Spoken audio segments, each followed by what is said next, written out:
been swayed in any way by the receipt of that email. Well, you didn't get that email. I did not get that email, Mayor. Councilman Arjo? I did receive screenshots of the Facebook post. I don't get to see those.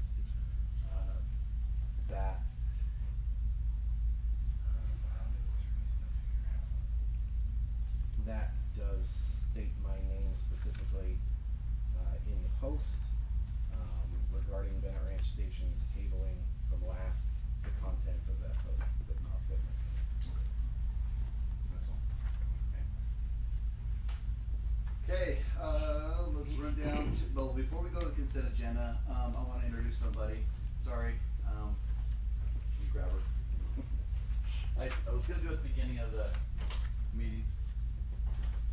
She's this over here. Keep forgetting We're just stuff, playing. so, sorry. Hello everybody, my name is Charmaine West and I'm taking on the role as the new communications specialist, and I'm very pleased to be able to work with the city, with the mayor, city council, and the community. Yeah, just so excited to be here and learn and grow and serve all of you guys. Thank you. Thanks, Charmaine. All right, the consent agenda. Council, I need to pull item B off of it and just table it until I just bring it back, so I'm just gonna pull out. Does the council have anything other, do you have any questions, comments, adds, subtracts, want to pull something, talk about something more in depth? If not, do I hear a motion to accept it and just pull, I'm pulling D. Councilman Brennan? Make a motion to pass the consent agenda as printed, and pulling item D for, sorry, just pulling item D. Mayor, Councilman Harjo? apologies, Councilman Brennan. There's a line in the cooperative agreement between Mount Home PD and Elmwood County for Mountain Animal Control. Section 16 has some verbiage flop stating the successful shall pay the unsuccessful in the event of litigation. It should be reversed language-wise. Tiffany's aware of it, Chief's aware of it. So we would change that to Councilman Brennan? Amend my motion. Absolutely. Can I make a motion to pass the consent agenda, pulling item D, and what item was it? Yeah. Item F through interlineation, as spoken on the record. second. It's been motioned and seconded. Any further discussion? Hearing now, I'll call for the question. Councilman Berry? Hi. Councilman Brennan? Councilwoman Whitla? Hi. Councilman Harjo? All right, we'll run down to old business, non-action item update regarding the non-water district. Erica, Yes. come on down. Alright. How's everybody?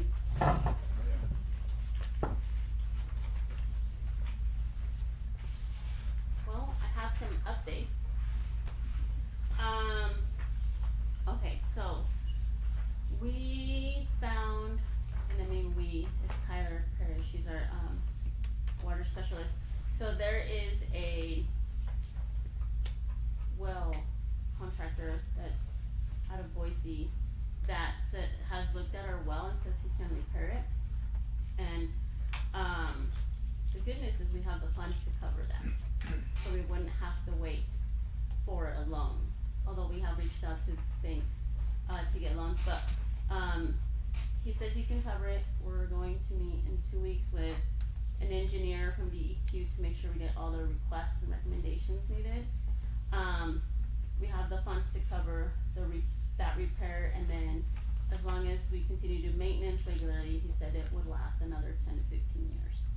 And this individual is highly recommended by Boise and CUNA. He's done some well work for them, and so he's got high recommendations, and that is the way we're going to move. And the good thing is that if all goes as planned, it can be done within a month. So in 2 or 3 weeks we're gonna meet, and then from there we'll have our action items and when to get started and everything's gonna happen, and we have the funds to pay for it. So we wanna get it done before it gets cold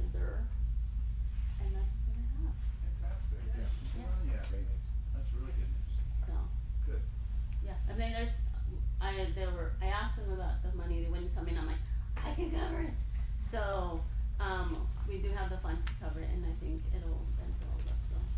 You'll keep the same, a fee every month, so you build, Yeah. do a build fund, so if Yeah. something really happens, you're. Get back to it. Yeah. Yes.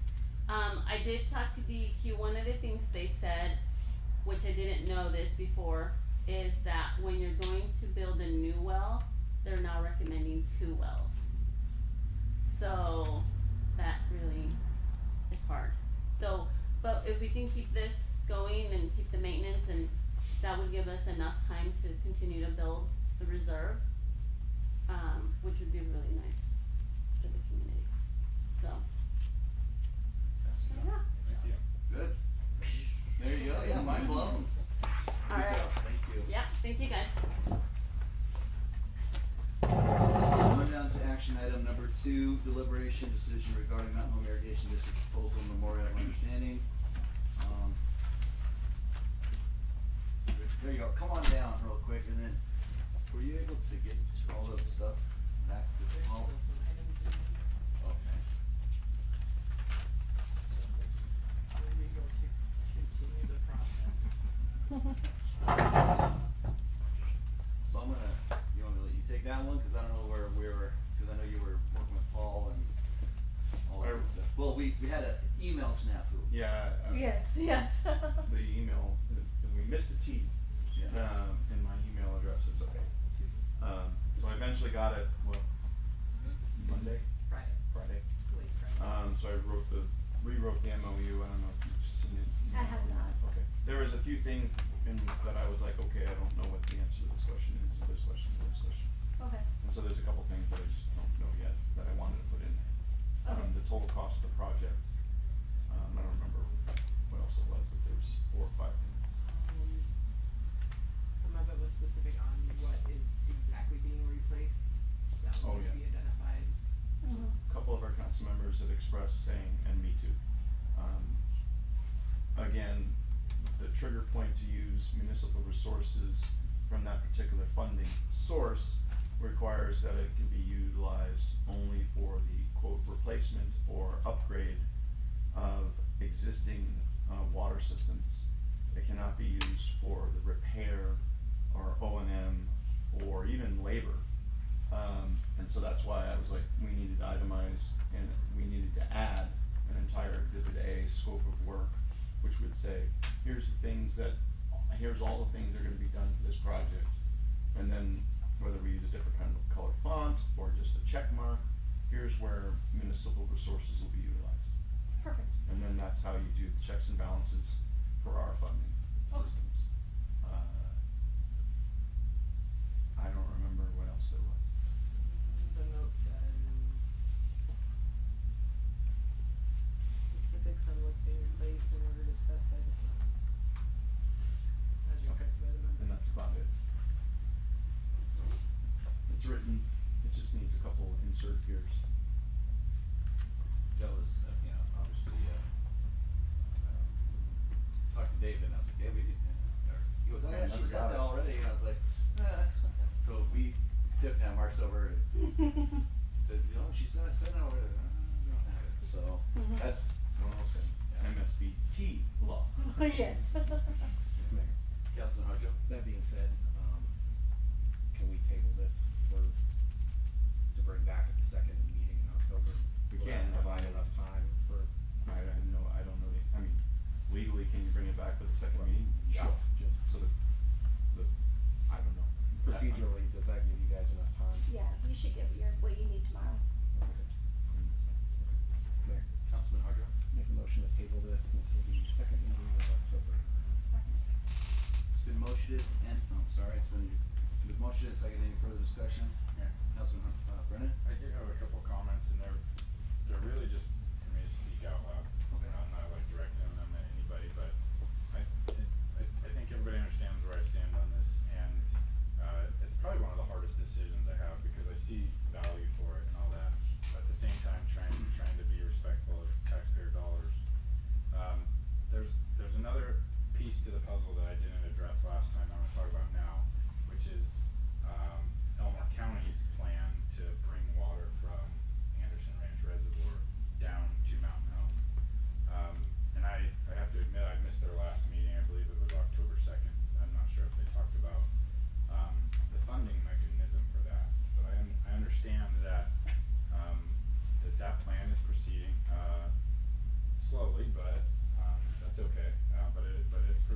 proceeding. What we don't know yet is how it's gonna be paid. I don't know what body, whether it's the Elmore County Board of Commissioners that will decide how it gets funded, whether the city council has a way to be involved in that decision.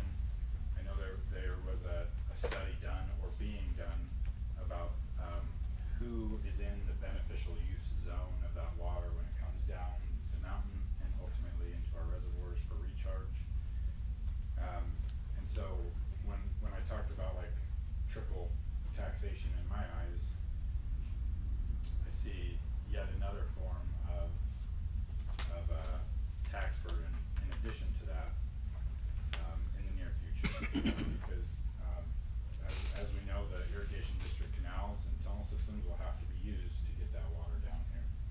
And so obviously it has to be done. We've got to be able to get the water from the mountains to our valley for multiple purposes. But I think it's important to know, like, how are all these projects going to get paid for? How many times are the city citizens going to have to come out of the pocket to pay for the same project?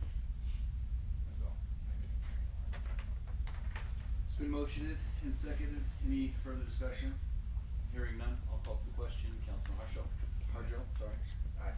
Councilwoman Workla. Aye. Councilman Brennan. Right. Councilwoman Garvey. Right. We'll run down to number 3. Thank you. Thank you. Action item 3, an old business deliberation decision on planning and zoning commission recommendation of findings of facts to zone C4 with PUD entitled Bennett Ranch Station with the conditions. Council?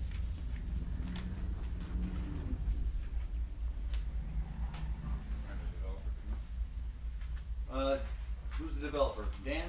Not Aaron? me, but we're glad to come up. Come on up. If you don't mind, I have a quick question for Karen. Okay. Taryn, I wanna make sure, cause I got your email, yesterday, or today, yesterday? Yesterday in response to To Jeff. Mr. Short. Yeah. The way you phrase it, I wanna make sure I understand. So it is entirely common for, and I'm not telling you anything that you don't know, you've been doing this almost as long as I have. When the Planning and Zoning Commission is your body that holds a public hearing, you have an opportunity to present testimony. First, the applicant makes their presentation, then the entire public gets to testify, then you have a rebuttal period. And then they deliberate and they render their recommendation to the city council. What you wrote in your email, I wanna make sure we clarify what you're asking. Do you wanna go through an entire presentation again? Because the risk there is that if new information is presented, then I have to shut it down, and then we have to open the public hearing back up, and then that's a twofold decision of what we do. You either remand it back to the entity that held the public hearing, which of course is planning and zoning, or we would have to set it over to allow the public an opportunity to be able to respond to whatever information you present right now that is new, that was not presented at the planning and zoning level. So the danger in that, of course, is that if the public doesn't get an opportunity to respond to whatever new information is presented, then it's an open meeting violation, or actually a public hearing violation in that regard. So it's very routine that planning and zoning holds a public hearing, and then when it comes to the decision-making body at the city council or board of county commissioner level, that there'll be a brief presentation saying, here's the same thing we presented at P&Z, just so you guys can see it, and no new information is presented, and then that doesn't violate public meeting law at all, and that's fine. But the way you worded your email, I'm like, okay, I wanted to make sure that you weren't presenting anything new. That's correct. Okay. So if I understand your statement correctly, Right. so, And then- I try to choose my words very carefully, and Yes, it's I knew you- specifically for this reason. Okay. So no new information, it simply is an opportunity to present. And then in that case, that's fine. And then the second thing is, you heard my recitation of what whatever that email was that they got. It seems to be in support of your application, so however, Sure. that is information that was sent after the public hearing, but before your presentation. Do you want want to table this in order for you to have a copy of that email, or are you comfortable moving forward today? Excellent question. I think we're comfortable with moving forward today. Okay. That was my two things that were, we went back and, well, Jeff and you we went back and forth on a couple of emails saying, we got this, and are you appeased on the development agreement that wasn't in the packet? So what Or Mr. Schroeder said is it was. All but the he didn't. information was included to planning and zoning and to the city council as part of the packets. And they just hadn't They hadn't read it. read it. Correct. Yeah. Okay, yes. Yeah. Right. Okay. That was my question. Council.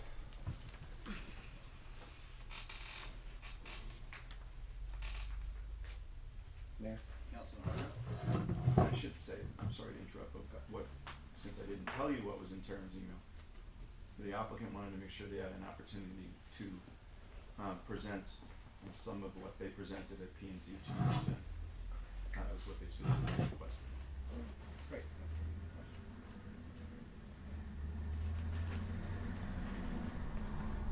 Council. What do you guys want to do? Mayor, Councilman Brennan. sounds like they requested an opportunity to present. I'm all ears. Darren, floor is yours. Excellent, thank you, Mr. Mayor. Esteemed members of the council, we do appreciate the opportunity to be here today. I'm gonna throw somewhat of a curveball, not new information, but offer a preamble, and then I'd like to turn, heavens, we joke around about, I can be rather verbose, and all of you have heard most of this at one time or another, through the workshops, through general discussion, pre-application submission. This is not a new project. This has been in planning for years, really since I moved here. I don't Facebook. I hear all sorts of crazy wild tales about Taryn, about Mr. Wheats, about who knows what else. Problem with that is that people believe that. If things were true, I would think that there would be the resolve and the fortitude to come and talk to us. So this is one of those things. This is an application that shouldn't come as a surprise. The scope is large, but it's something that has been in the works for years. Correct me if I'm wrong, Dan. I dare say it's probably been in the works since 2005, 2006, around there, per the annexation agreement. So I'm not the most observant person, but I've been married for 22 years. So I tend to look at people's faces to see whether or not they make eye contact. The only change from the presentation is really to include a slide that shows that this application was submitted, not recently, but back in early May. So we are essentially 6 months removed from when the application was submitted. In discussions with the city, we knew that it would take some time for the city staff to review it.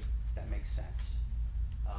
The city portal, I imagine everybody in the city council has an opportunity to look at the portal to see the reviews that it goes through. It goes through fire, goes through public works, goes through the various entities. That's so, Brenda has been exceptional, I would say, and commend her. Don't know if she's behind me or not, but it doesn't matter. I'd say that she's here or she's not. In reviewing the documents that are submitted. These applications can sometimes be scary, I think, and I commend the city staff for absorbing as much as they have. With that said, the application's really no bigger. The general scope is bigger, but the information provided is not. It's the same information we've been discussing for 3.5 years. With that said, Mr. Weeds and I feel very confident that this is not just a net benefit, this is vital for the long-term economic well-being of the city. We have, I'm not going to claim that we have as many conversations as you do as elected officials, and speaking to the community and speaking to the various stakeholders. We've been at this for 3.5 years. We've spoken to a lot of people. I am matriculated I live here. up until recently, I now have a son in Japan, but I have 3 children in the school systems here. I'm married, I listen to what my wife says, as any wise man would, and pay attention to the things that she brings up, that she notices. I've spoken not just with you, you folks, but with the community, and you hear patterns, just like I'm sure all of you. You're all very bright people. You see the patterns that emerge. What we put together corresponds and responds to the patterns that we have noticed. We think that this is, like I said, a vital project for the economic well-being. I'll say economic, social well-being, business activities. This is vital. And so, I'm not gonna mention much more. I think that's the preamble I wanted to provide. I too listen to Trace Giles, for instance. We've been invited to various meetings there with the base. The last one we went to, they expressed some real concern about the base, real concern. And I dare say we're pleading for somebody, build a lot, build now. We know, as we mentioned, planning and zoning, water and sewer are concerned, power is concerned. We share those concerns. And this application corresponds to that. So with that said, I don't get paid by the word, unfortunately, otherwise I can talk a lot longer. But I'd like to turn up the time over to Dan to provide a little bit of additional background information. Dan? So, Councilman, Brandon, sorry to cut you off. Based on what he said, I remember something I need to declare, that I attended one of the, not a public hearing, Workshop. public workshop, and it was well before any P and Z or anything like that, and I could still remain unbiased. Well done. Sorry. and we hope that everybody would attend those for information I was to make invited that by project Terry. better. Yeah. So, I think what I wanna do, and I'm not gonna provide any new information at all. Everything that I'm gonna talk about here for a few minutes is in your packet. Hopefully you've read through everything that's in your packet. You might, no, I'm gonna let you go ahead and run that. Technology is, move it to the, as we walk through the path, what the city wanted, what they asked me to do from, let's give them the annexation agreement, the right-of-way agreement that of 2005. We'll start there. Yeah, you go ahead and make sure Tiff has one, all the council, this is in your packet. Mr. Fitzer might want one, or maybe he hasn't seen that.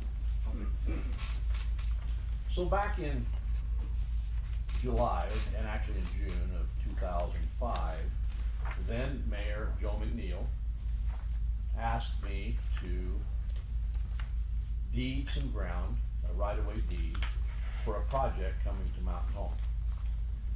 They didn't offer what that project was, we didn't do it for some time. Then at Mayor McNeil's insistence, he offered to disclose what was coming to Mountain Home and how it was gonna benefit, and it was Marathon Packaging. Marathon needed legal right-of-way past Optimus Park to the site that they're at now. I own the ground between this Optimus Park and Elm Crest. The city had been using it all along, to go to Optimus Park. Even though we weren't in the city, we were in the county. Then City Attorney Jay Friedley drafted an agreement, and I signed that agreement July 7th of 2005.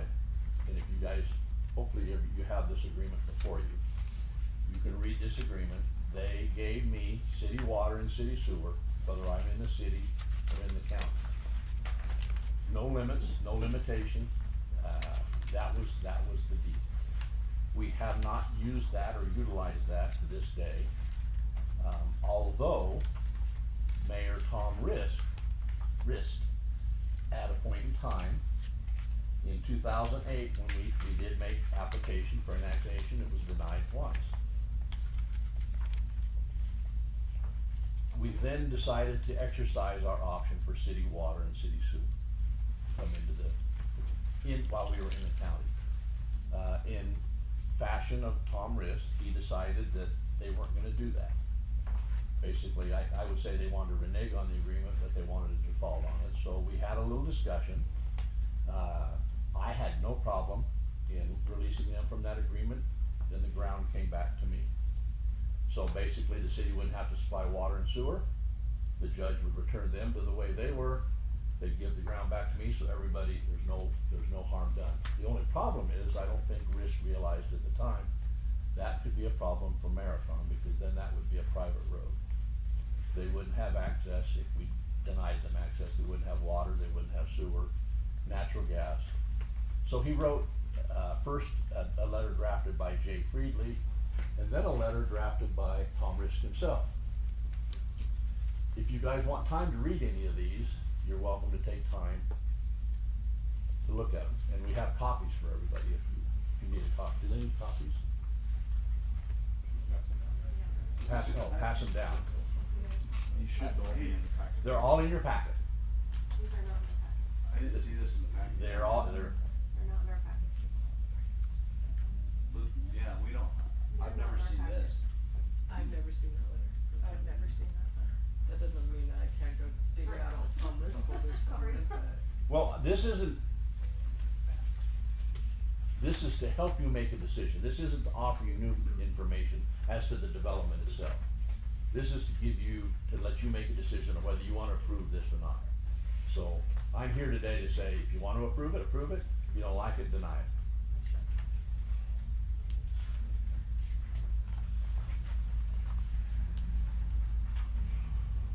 Is the Risk letter there? You might hand them the Risk letter too. if Yes, you it's want. there. Oh, it's there. So Friedli's the first one, then Risk's the second one. So those are your predecessors.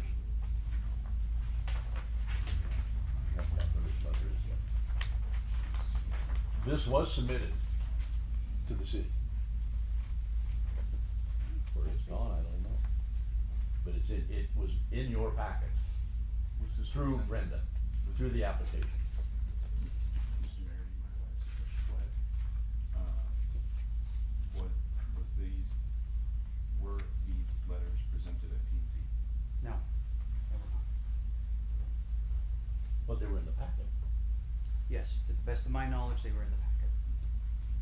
They were submitted, There was a lot of, Brenda anyway. lot of information, annexation agreement, things of that nature that were in the packet. But we're not, other than my motives here, we're not adding anything to the development itself. So here's where I wanna go with this. If you guys wanna approve this, we'll honor our agreement. We're in the city. We were gonna be in the county until Mayor Sykes came in. We were gonna develop this in the county. Larry Rose, the county commission chairman, and a guy named Mark Pecanino, their planner, wrote an ordinance, the PUD-D, in the county specifically for this ground, for me to tell the city to pack sand. And we'll develop it in the county, let the city supply the water. But I didn't see that as being right, being just to the citizens of Mountain Home. Even though it's a detriment, it's gonna cost me 60% more in property taxes. And we're gonna participate with you guys. If you want to approve this thing as it's gone through planning and zoning, as all the information's been presented, then approve it. If you don't like it, just deny it. If you table it again, I'm gonna take that as a denial. We'll de-annex and we'll build it in the county using this agreement. We just wanna be good neighbors, but we can only take so much. Politics and drama seem to have taken over down here. When Mayor Sykes first came in, we were communicating. Everything was good. The last few years, even talking to Chris, we need to communicate. But we have the wherewithal to take water and sewer at the same rate that you pay for it yourself. You're all in the city. We'll pay those fees on a monthly basis. But there's no new conditions. And today is the day that we'll honor that commission. If you guys deny it, it saves me 60% property, $1.5 million a year in property taxes that I won't have to pay. Is that right for the citizens of Mountain Home? No, it's not right. I'm hoping that you guys will do the right thing with the information that you have. But if you don't like Taryn's proposal, then tell us. We're fine with it. So, I think really, in all honesty, when we came into the city, that was the city's request, is that we burn that, or we protect that, those single-family residences along Fifth with commercial. So we're honoring what we said we would do. But we're only gonna take so much drama and petty politics, and if it's the fact you don't want it in the city, just tell us. Then we'll take it elsewhere. It'll go right there. But unfortunately, it's gonna burden you guys. And if you don't wanna honor the agreement, the same with Tom Rist, you don't have to honor the agreement. You don't have to give us water and sewer. We'll put everybody back to the way they were. You keep your water and sewer, we'll take the ground back. The only problem is that's gonna leave Marathon in a pinch. Now, we're not gonna damage Marathon for certain, but it might be the most expensive toll road on earth. So, if you've got any questions for me, I'll answer them. Otherwise, I'm gonna step back, let Taryn make a presentation. Our contractor, Kelly Perryman is here. This project is financed.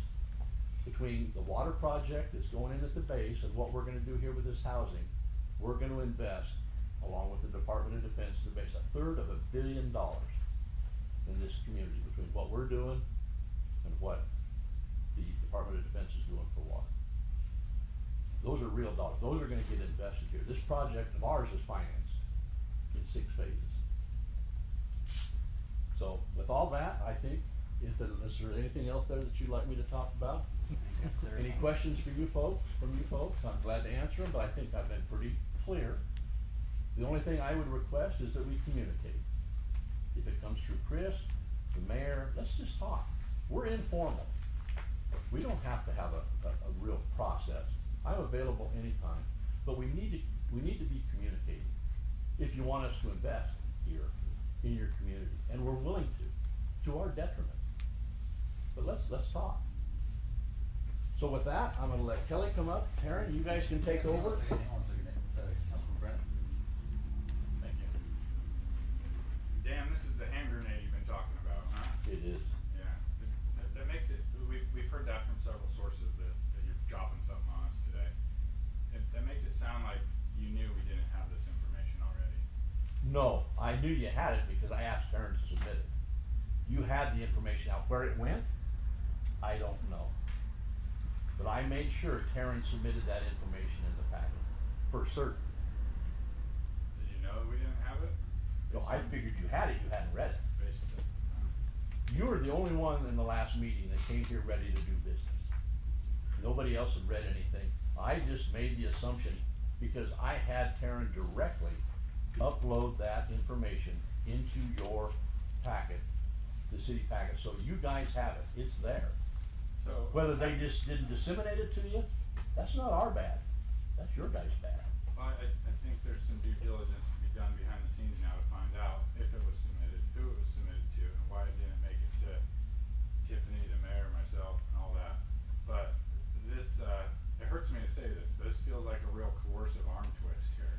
And I don't really appreciate that. And Taryn said I could sit here and read this too, but I can't listen to conversation and read at the same time and be well versed on both. So now I want to take the time to read these previous agreements that I haven't seen before, but I don't want you to think that I'm denying you because it feels like tabling is the right thing to do. Because whether the city got it or not, we've all told you we did not get it, and I can't speak as to why for that. But how do you really expect us to just make a snap decision with new information provided? Well, firstly, Daniel, or Councilman, I didn't expect you to make a snap decision. This information's been all in there all the way through. In 6 months, this has been there. If it just gets deleted or inadvertently, I mean, you could table this thing forever by not ever having the information. You could have had it 2 weeks ago. Is it in the electronic submission? That's the only way we submit it. It is all electronic. Mayor, I'm thumbing through all of OpenGov, which is their electronic documents, and now to look for it. But as far as paper, what is in your packet, I looked through the packet of the P and Z and I didn't find it. So I'll continue to thumb for their proposed document, but I'm only to May 27th of this time. I may have inserted in the title report. If I may ask a quick Absolutely. follow-up question, is this is a hand grenade. We shouldn't have ever gotten to this point. This is not something that, I mean, Dan and I have been part of this, well, I moved here 4 years ago, right? I am a native Idahoan though. And to have to use a more assertive tone and position, to me is absurd. I have never, in 22 years of doing this, had to come before a body and say, look guys, we have tried. Who's building roads? Where are the new roads? Where are the industries? Where are the businesses? I asked the Chamber of Commerce 3 years ago to give me a list of businesses that opened and closed within the last 2, 3, 4, 5 years. Nothing. And then I get information about, oh, Taryn doesn't really know what he's talking about. Taryn's not as smart as he thinks, right? I'm not gonna fall prey to childishness, to puerile attacks. We have come here and we have tried as hard as any developer I have ever seen to answer all the questions. We share everything, all the documents. It's not like this information's new. We shouldn't have to get to a point where we say, look guys, how much more do we have to do? Our schools aren't great. They're not. How do we solve that? We pass a bond. How did that work out? Not well. I have kids in the school system. I'm concerned. My son last year was the valedictorian, or earlier this year, valedictorian. He didn't step foot in the high school for the last year and a half. Why? Because they don't give the kinds of classes he needs. He has to go to Boise State. A 16-year-old driving on the interstate in the wintertime to go take classes? Ludicrous. I stepped in it a bit on the educational committee. I was told there'd be no new taxes. We would kind of strong arm some of the community colleges to expand our college curriculum. And what happens? They turn it around on me. I became the scapegoat. I know what was said. I'm not stupid. We shouldn't get to this point. Taryn, may I interrupt you? Please. And Ms. Mayor, may I? Not to be let the air out of the sails of some of this, but I don't really think this is all that relevant. No. I could be, I realize I'm the one who started this by saying any new information, blah, blah, blah. But this is basically just a will serve agreement in consideration for a right-of-way easement. So in fact, even in Jay's letter, it says this is a will serve, basically it will provide water and sewer treatment to you, whether you annex or not, doesn't matter. So this doesn't really, Doesn't change not to let the anything, air out right, of the Paul? sails of this, but I'm presuming you don't have other juicy things you're about to hand us. No, This this is not. it. The only thing I'd like to say in defense of this, these are city documents. Right, and exactly, and it basically is a will serve letter, which is fine. So I don't really consider this to upset the apple cart. And I know he just said that you should, if you wanna read it all right now, but I wouldn't get bent out of shape. And I haven't heard from Brenda back there, but I bet I know why. If it was submitted, it isn't really relevant to put in the packet.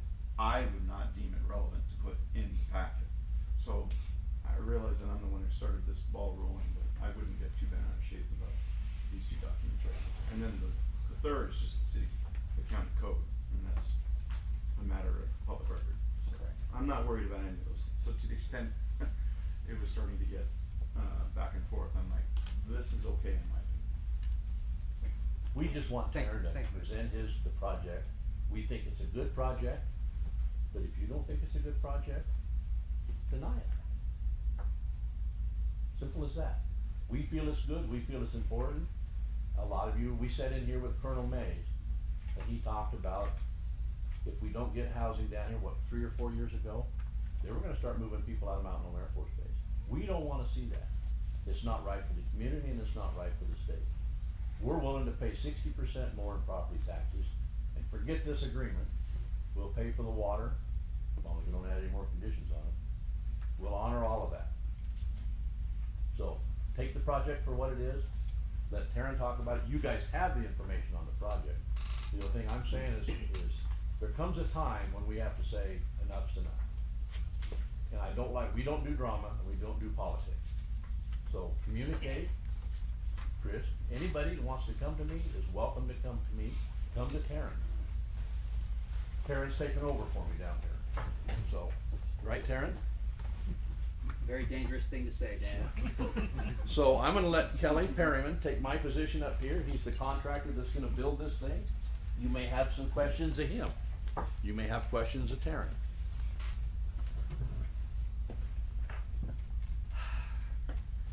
Mayor, Councilwoman Garvey? I have questions to legal. Paul, so after reading, Jay's letter and then Tom's letter, nothing is solidified. So, what holds us to it? So my question, why I asked that question is because we just went through that with Willow Creek. It was it wasn't recorded, but everything from our predecessors, our forefathers, had everything in writing, but it was denied. So, I mean, it's really kind of the same thing. This letter from Tom Rist is the same kind of letter from Don Etter. So, where, is there teeth in it? Again, I've just seen this for the first time just now. Right. All I can say is that, I mean, the letter from Jay and the letter from the former mayor legally have no relevance whatsoever. That was my question. But the agreement, to the extent that the agreement has been executed by all parties, it is an agreement. And it grants an easement right of way, from, Mr. Weeds to the city, and then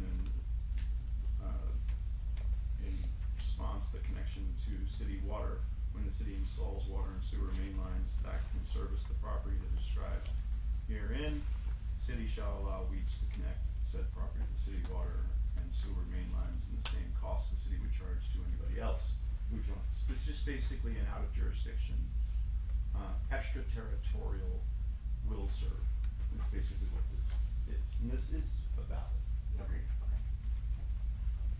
So this is irrelevant. This is an agreement saying whether he's in the county or in the city, that it's saying you are an extraterritorial customer that may or may not be in the city. At some point, we will agree to provide you service. So, let me follow up with that. If we don't have sewer capacity, what do we do? Yeah, that'll be for the engineer. And that's the problem, is But our hands are tied now because Marathon Cheese isn't gonna have access because you dropped a grenade on us, which is not right to Marathon Cheese. We don't have capacity, and you know it. we had litigation back in the late '90s, early 2000s. The engineer, I'm sure, could say, we don't like will serve letters, because it's presents something in the future that may or may not come to pass for infrastructure purposes. But the flat answer, and the way the result of I was even in some of that litigation in Teton County, is if you have capacity, I mean, it's a literal fact. You either do or don't have capacity, and so there's just nothing that could be done. One comment I make is nowhere in that agreement, the consideration, is there any discussion of capacity. It's when you have the lines there. So really quick, Paul, let's say he drops a hand grenade, he wants to go through the whole de-annexation process, right? Can he just go and do that? I have to look at all the documents, but annexation is generally a legislative decision of the city as to whether, I have to read again, I'm not gonna shoot from the hip and give legal answers regarding documents that I haven't read. So it depends on the quid pro quo, depends on what the consideration was as far as the annexation. If the parties are going their separate ways and they're not gonna do the agreement, I mean, they can attempt to de-annex, I don't know. I don't know without reading that agreement. I would have to read that agreement. So then, Dan, we had an agreement, and it's in writing, the 2020 agreement with the industrial, you know. The obviously. development agreement, sure. Yeah. So, to me, that's you and I talking, and the council saying, hey, we wanna do this industrial park, and that was an agreement, that's why we went out and purchased the rail line, and then now it's. We wanna honor that agreement.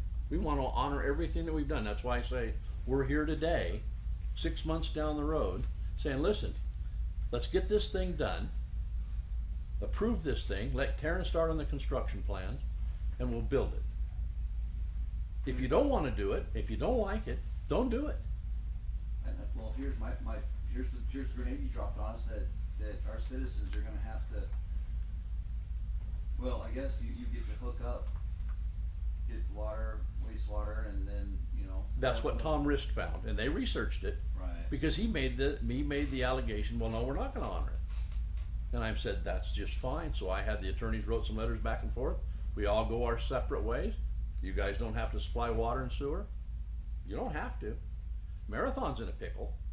Right, and I think that's where, at the end of the day, that's over 500 citizens of Mountain Home that work there, and. Well, we're certainly not gonna interrupt their employment. They may pay $10,000 or $15,000 a day as a toll, and they may wanna come back to you to say, listen, what in the heck have you done? We don't wanna do that. Mr. Mayor, I would recommend that we address the land use application, on its merits. These are tangential issues that are sideline issues. I don't take kindly to dropping bombs and all that other stuff. I think the merits of the application can be addressed, which I'm sure Taryn is licking his chops to try to present, or. That's all we want, Mr. Fitzer, is You need give to Taryn a stop chance. interrupting me. Okay. That will piss me off very quickly. I think we trust the merits of the application itself and hear out the presentation of the application. Aaron, show's yours. All right, well, I may skip through quite a bit of this and go fairly quickly to address questions. Councilwoman Garvey, I do know the predicament of the sewer system, so before I jump into it, I do. I went out there, I don't know what's shared. Again, not the most transparent government we have, not an exemplar in the country. Should be, I know that there are many that are working hard for that. I don't know if everybody knew that there are a few of us that went with Chris. He very kindly took us to the sewer lagoons. He shared with us, now, words matter, meanings matter. We're not at capacity. I don't see any indication that's a bomb, it's a hand grenade thrown to us to get us to pay for things that we shouldn't have to. So if the system was set up correctly and was managed correctly, and I'm not pointing the finger at this body or any member of the city staff, if it was managed correctly, conversation would never come up. It would be, there simply isn't capacity right now, we have nothing to do, we can't help you. That's not the discussion that has been had for the last 4 years, okay, so I'll say that. So I'm gonna skip through most of this. This talks about city limits, talks about land use planning and things. This information was shared. I will note that when it comes up, that originally it was slated, the land in question was slated as residential. That converted to an industrial campus. This would be post discussions between Mr. Weitz and Mayor Sykes. And as part of that, which wasn't accounted for in the comprehensive plan, was that as part of the annexation agreement, a buffer would be required. Okay, so that's how we got to, what is a buffer? And it's just a difference between an industrial, light industrial use and something that's less intense, that's more intensive than single family residential, but less intensive than the light industrial that's being proposed further on. So this is taken from the annexation agreement. I have stumbled upon more documents than I ever cared to read about the development of this land. So we have relevant industrial park. This one came from the city website. Would have been September 23rd. We have our buffer. as part of that agreement, or excuse me, as part of that document on the city website. Okay. Also from the city website, this would be a concept plan as to what might be as we develop the industrial campus, which is what we want to do and would like to do. In this case, we see that in a preliminary, we don't have any way to get out of the city except through bypass. So we have really the development and the construction of miles of roadways. We're about what, 3/4 of a mile, half a mile roughly. What we have is nearly $1 million for that thing. So millions and millions and millions of dollars with no return on investment yet. So we were strategizing, how do we get a return on investment to pay for roads so we could develop the industrial campus, knowing that monies were tight with the city. So these are other iterations with proposed truck routes. I believe this is also from the website, from the city's website. You do see roadways extending up. In this case, they're gonna come straight over. I don't believe that's a possibility. This was taken from the purchase of sale from a parcel located really on a prime piece of land. It was intended to be a tap house and a brewery. Through means that I believe all of you are aware, that's no longer going to be a tap house and a brewery, but is intended to be something else, something that's not fitting for an industrial campus in that prime piece of property, of real estate. So we did take exception to that. You will notice, however, we do have a residential component as a buffer that was included as that purchase and sale. And this document was prepared by the city, by city staff. Okay, our good friend from Keller will probably recognize this. This was sent to me to, I'm not gonna say delay us in our planning and zoning, but was brought to my attention during planning and zoning about EDUs, what we have available, and or what are anticipated for the various regions of Mountain Home. The reason why this is important is because I happen to know what this one is. Can you point at? Can you see the green? Oh, there it is, yep. This one. Yep. So, as I was trying, no information was provided to me as to what it meant. And very dangerous thing to assume, to make assumptions. So as I was trying to interpret what this information meant, I believe that these are anticipated and or EDUs that are proposed or already spoken for. Okay, as part of that information, what was provided to us were locations that were problematic, so areas of concern. Now, I'll point to these. This is West 5th North Street. I believe this is due to the size of the line. If I'm not mistaken, Chris, not to put you on the spot, I believe it's an 8-inch line. 8-inch line's pretty small for development. Well, we've already proposed as part of the PUD to run a, I believe, it's either a 14-inch line or an 18-inch line, sewer line, down Helen's Way, so that we are not dumping effluent into the areas that are problematic for the city. Again, we've tried to address the concerns that have been brought to our attention.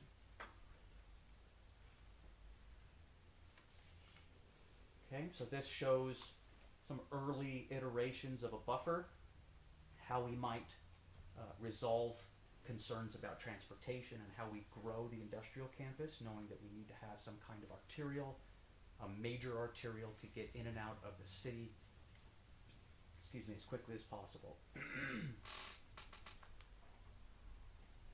All right, pictures of the site. This was taken a little earlier when the fields were green. They're not green anymore. This is a problematic intersection that we have. Everybody knows about this one, where trucks have to pull into oncoming traffic in order to make the turn.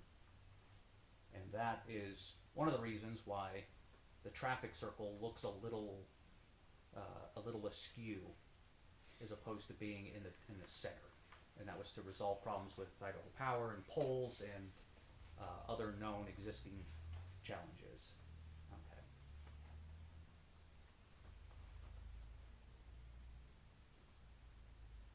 All right, so I believe that everybody has seen this at one time or another. The relevant part is that we are, in fact, asking permission to use the land to develop 864 2, 3, and 4 bedroom apartments in buildings that are configured in 2 and 3 stories. They address, oh geez, now I'm going to forget, the breakdown that was provided to us by the military base as to what they needed. So most of them, the majority of them, I want to say it is 60% will be 2 bedroom, 30% will be 3 bedroom, and 10% will be 4 bedrooms. Does that sound right, Kelly? Sound good. So as part of this, we are asking for permission for 864, so we don't have to come before this body again asking for permission. However, it was brought to our attention, and of course we had planned to do this in the first place, that 864 units would be virtually impossible to build at one time anyway, even the best of circumstances. Construction, I mean, it's 160, 170 million dollars. As far as I know, the bank is not willing to lend us that much money at one time. So we would like to break this up into phases.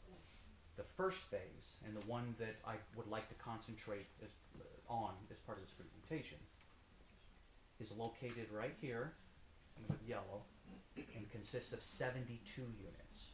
They're 2 3-story, 36-unit apartments, apartment buildings, excuse me, along with a community center and all of the infrastructure for the entire parcel. This would include this portions of Helen's Way. So Dan and I, and probably Kelly, are going to build the connecting point for water and sewer over onto North Haskett. Again, so that we do not connect into West 5th North Street. The layout is shown, obviously, because we are asking for permission to do so. We do not plan to build all at one time. It will be phased in 5 or 6 phases, and it will be contingent upon there being capacity. Now, we do have plans, other plans to address water and sewer. If there are questions, we'd love to talk about that. I won't bore you with the details. Again, I believe everybody has probably heard this spiel a couple times. So I will advance. I may add that we do have, and we have been in discussions, pretty extensive discussions with a charter school that is very interested in Mountain Home. The reason for the charter school is, I'll speak for myself and my family. We're very big proponents of school choice. Parents should be able to determine where their kids go to school. It should not be the decision of the government, shouldn't be the decision of the school district, and it shouldn't matter where you live. If you live in a poor area of town, you should be able to have access to the best schools. I think the best way to do that is through school choice. These are public charter schools, meaning they are available to everybody here in Mountain Home and the surrounding county. So we're in discussions with them. We're also in discussions about having a family activity center or a rec center. It will not have a pool. We did not want to compete with the city's pool that's ongoing right now, that's under construction, and the county rec pool. We don't want to compete with them either. So this will have many other amenities. These, of course, will be contingent upon there being development in the industrial campus. If we don't have people, there would be no need for the charter school. So, and it would be very, very cost prohibitive for the charter school to run utilities and infrastructure to that building in that location. Okay, so I'll skip ahead. You've seen this a few times. I'll skip ahead. Okay, so what would they look like? This is a project that I completed shortly before moving here to Mountain Home. I think it would blend in very well and would be a valuable architectural contribution to our community. It would not be called artistry, but rather Bennett Ranch Station. We will not have a pool. I show this one in that we do have examples of buildings in relatively close proximity that make very good community gathering places, like a plaza. Okay, the floor plans this would be a 36 unit, 3-story plan. These are the types of finishes that we will have for the interiors of the units. So I'll skip through these pretty quickly.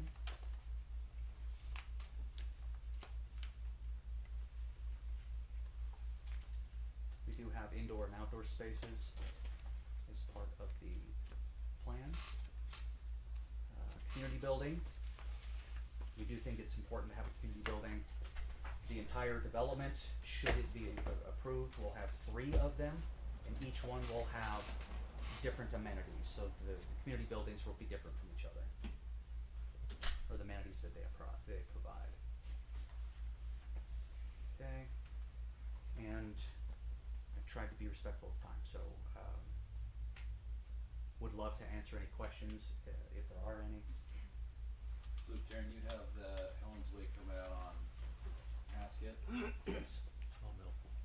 Sawmill at North House. But, Yeah. and that's a right turn only? Well, I haven't designed it as a right turn only, but it No, could no, be. no, I think since, wasn't the village right turn only? It is. They can't come off Basket and turn left onto towards like Taco John's. And it's not, I guess I'll say this, I've seen people turn left even with a big sign right there. So, what's your remediation to make sure that they don't turn left there? Into the traffic circle. You know what I mean? Right here? Yeah. So, the remediation would be that, for one, believe in obeying traffic laws. We don't have any plans, I don't know if it would be within our purview, to add delineator posts or anything of the sort. However, should the city determine that that would be a valuable asset to the city streets, of course, we can help with that. However, we will have 2 connecting streets onto West 5th North, of which, so the access point for the first phase would be out, or of course you could go out, and out, or you could go this way and go straight. So our traffic impact study, apologize, it's been a while, a few years since I've looked at it really thoroughly, but the plan is to keep people and traffic off of the active crossing. I attended the village meetings and heard the discussion, and we're in agreement. We don't think that that can really handle a lot of traffic, and so the remedy would be initially for 72 units to come out and down Elmcrest and to go down, Jerome doesn't go all the way through, but Bradford does, but the main thoroughfare would be North Haskett. Right. Councilman Brent? Of which Haskett and Airbase is already identified as our biggest failed intersection. Mayor. Councilwoman Wolcott? So I just wanna make note, I did do my homework, and in the planning and zoning packet that was submitted on July 10th by Keller and Associates, I have to go by experts and what they say. And when I read this, it says, this large development is not recommended as the lagoon system does not have adequate winter storage. So I believe infrastructure must be in place before approving any new builds. I believe that letter also states it assumes that all 864 units are constructed. What you're asking for approval. Correct. So, and that would be 5, 6, maybe 10 years down the road for all 864. That's So we know that, an estimate. correct, and winter capacity, we had a wet winter, and so the response, I don't want this to seem adversarial, it's not my character to be that way. So the response would be, we're asking for permission to construct 72 units. That's well within the capacity, the 2,500, 2,200 EDUs that we have available. I believe that accounts for both water and sewer. And so the, we would request a similar consideration that has been given to all other developments up to this point. And that is, if there is not capacity, we don't build. That was included in the development agreement. Hopefully you read that as well.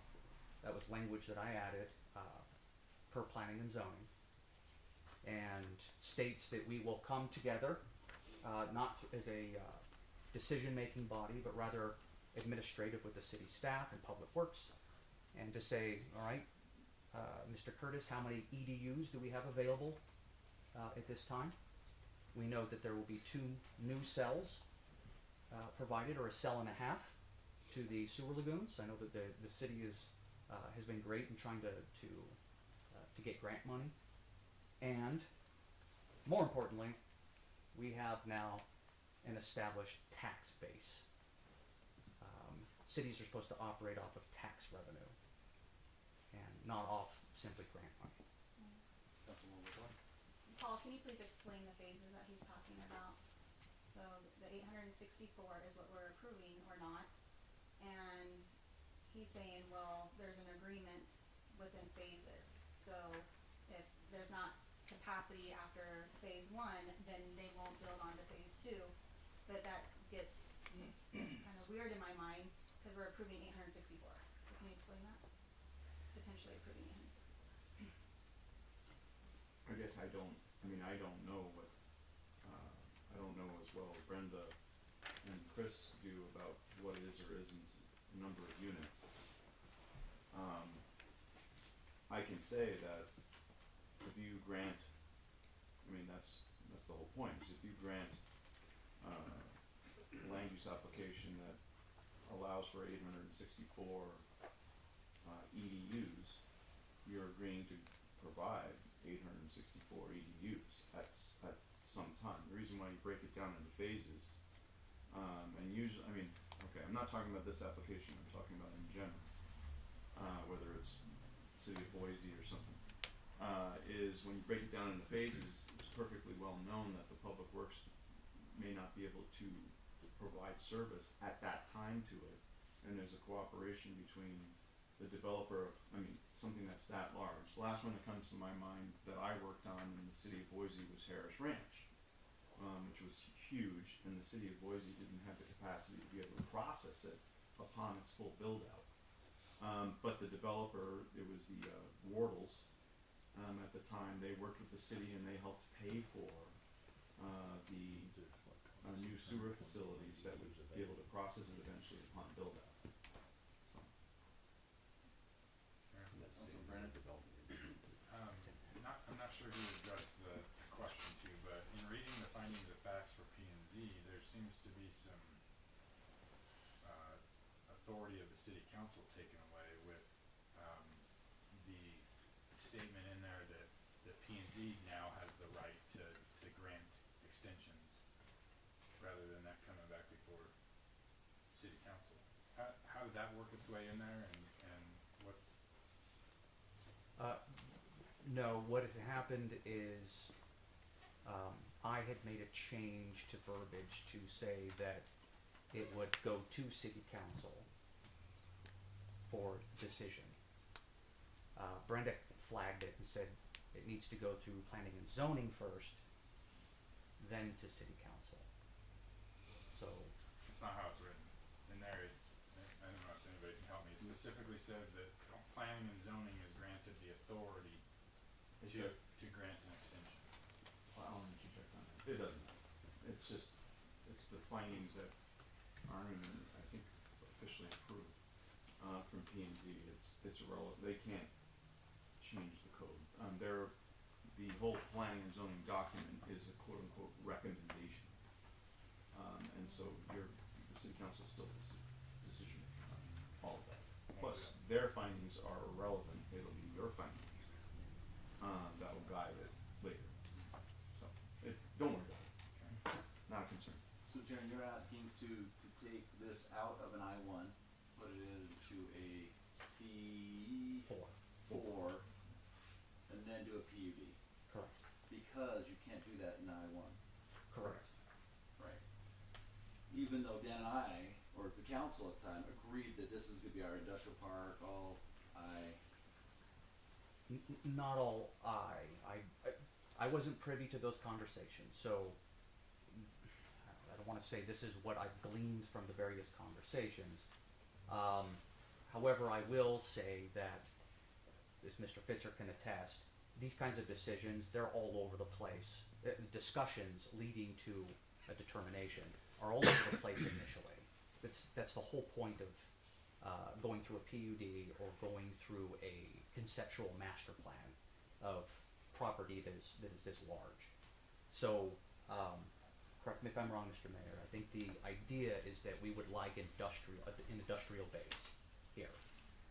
I'm led to believe that that is the conversation. We would like to have an industrial base. As part of that industrial base, the hand is forced of having all I-1, the hand is forced to include a buffer because it was part of the annexation agreement.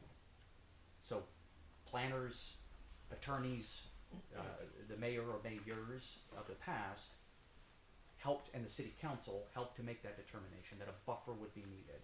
The buffer shows up in virtually every document except for the comprehensive plan, kind of the preferred land use. Everything else has a buffer. But I thought our buffer was a block with the berm. The buffer, and even if, not that you should scale drawings, if you scale it, it's roughly 500 feet. I thought we did 20-some feet. No, it's 500 roughly. Mayor. Councilman Harjo? Darren, I've got a couple questions for you. Rail Industrial Annexation Agreement from 2020 cites specifically the intent of both agreeing parties that this becomes I-1 industrial. In the whereas accordingly the landowner has requested that the property be annexed in accordance with the applicable ordinances and regulations.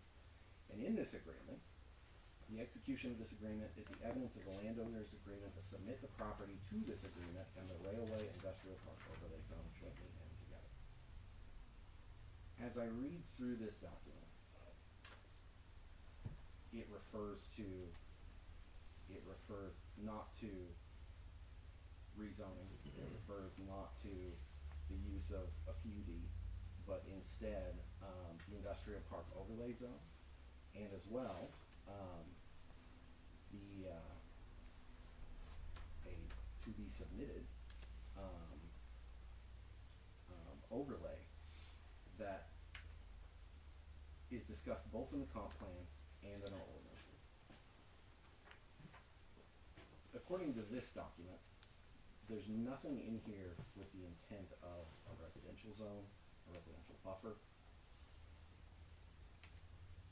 Help me understand where the perspective comes from that residential was the target of the agreement. Because in text, I find nothing. Of course. Purchase of sale, show it. So a comprehensive plan is not the Bible. So it is not fact, law, thank you.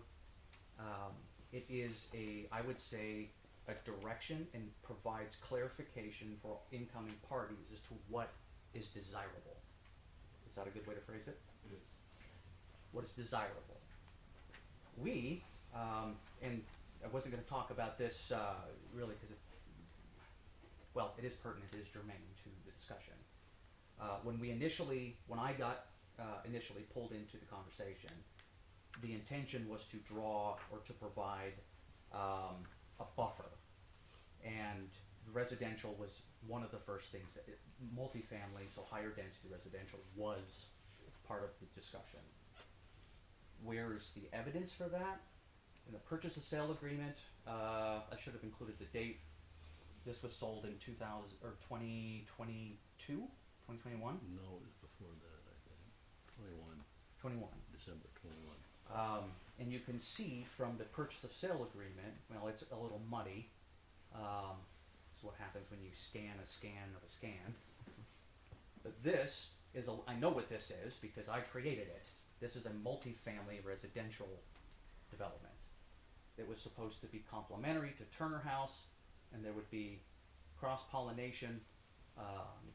Initially, people would move here, and then they may be able to purchase a zero lot line house in Turner. And there was discussion about growing the residential component to the east. The goal is to provide a tax base and a funding mechanism to expand infrastructure. That's why I mentioned cost of roads and things. They're very expensive. Development should pay for itself, but normally for an industrial development, I'm sure you're aware, it is the city or the municipality that typically pays for roads, water lines, sewer lines, and power. I don't think I've ever heard of a private developer of any sort anywhere in the country that pays or is willing to pay for roadways so that they can invest another 200, 300, 400 plus million dollars. They say, if you want us and you want us to provide jobs and a tax base, you build it to let us know you're serious and you really want us here. Normally how it works. We couldn't seem to get it done. I know, I was privy to many of those conversations and meetings. So residential with a mixture of commercial, which is why it's a mixed use, which I think is a good use, was the stated desired from city staff, the stated desired land use. So the comprehensive plan chose just straight I-1, but then you could have a metal building within 50 or 100 feet of single-family residential, and I-1, oh heavens, I think the height limit is 55 feet, 45, 55 feet, somewhere around there. So you could have, let's say, a 50-foot building within 100 foot or feet, excuse me, of the single-family residential. So as part of the workshops, we discussed what was brought to our brought as a topic of discussion. Would we be willing to take a 3-story apartment, make it 2 stories, to lessen the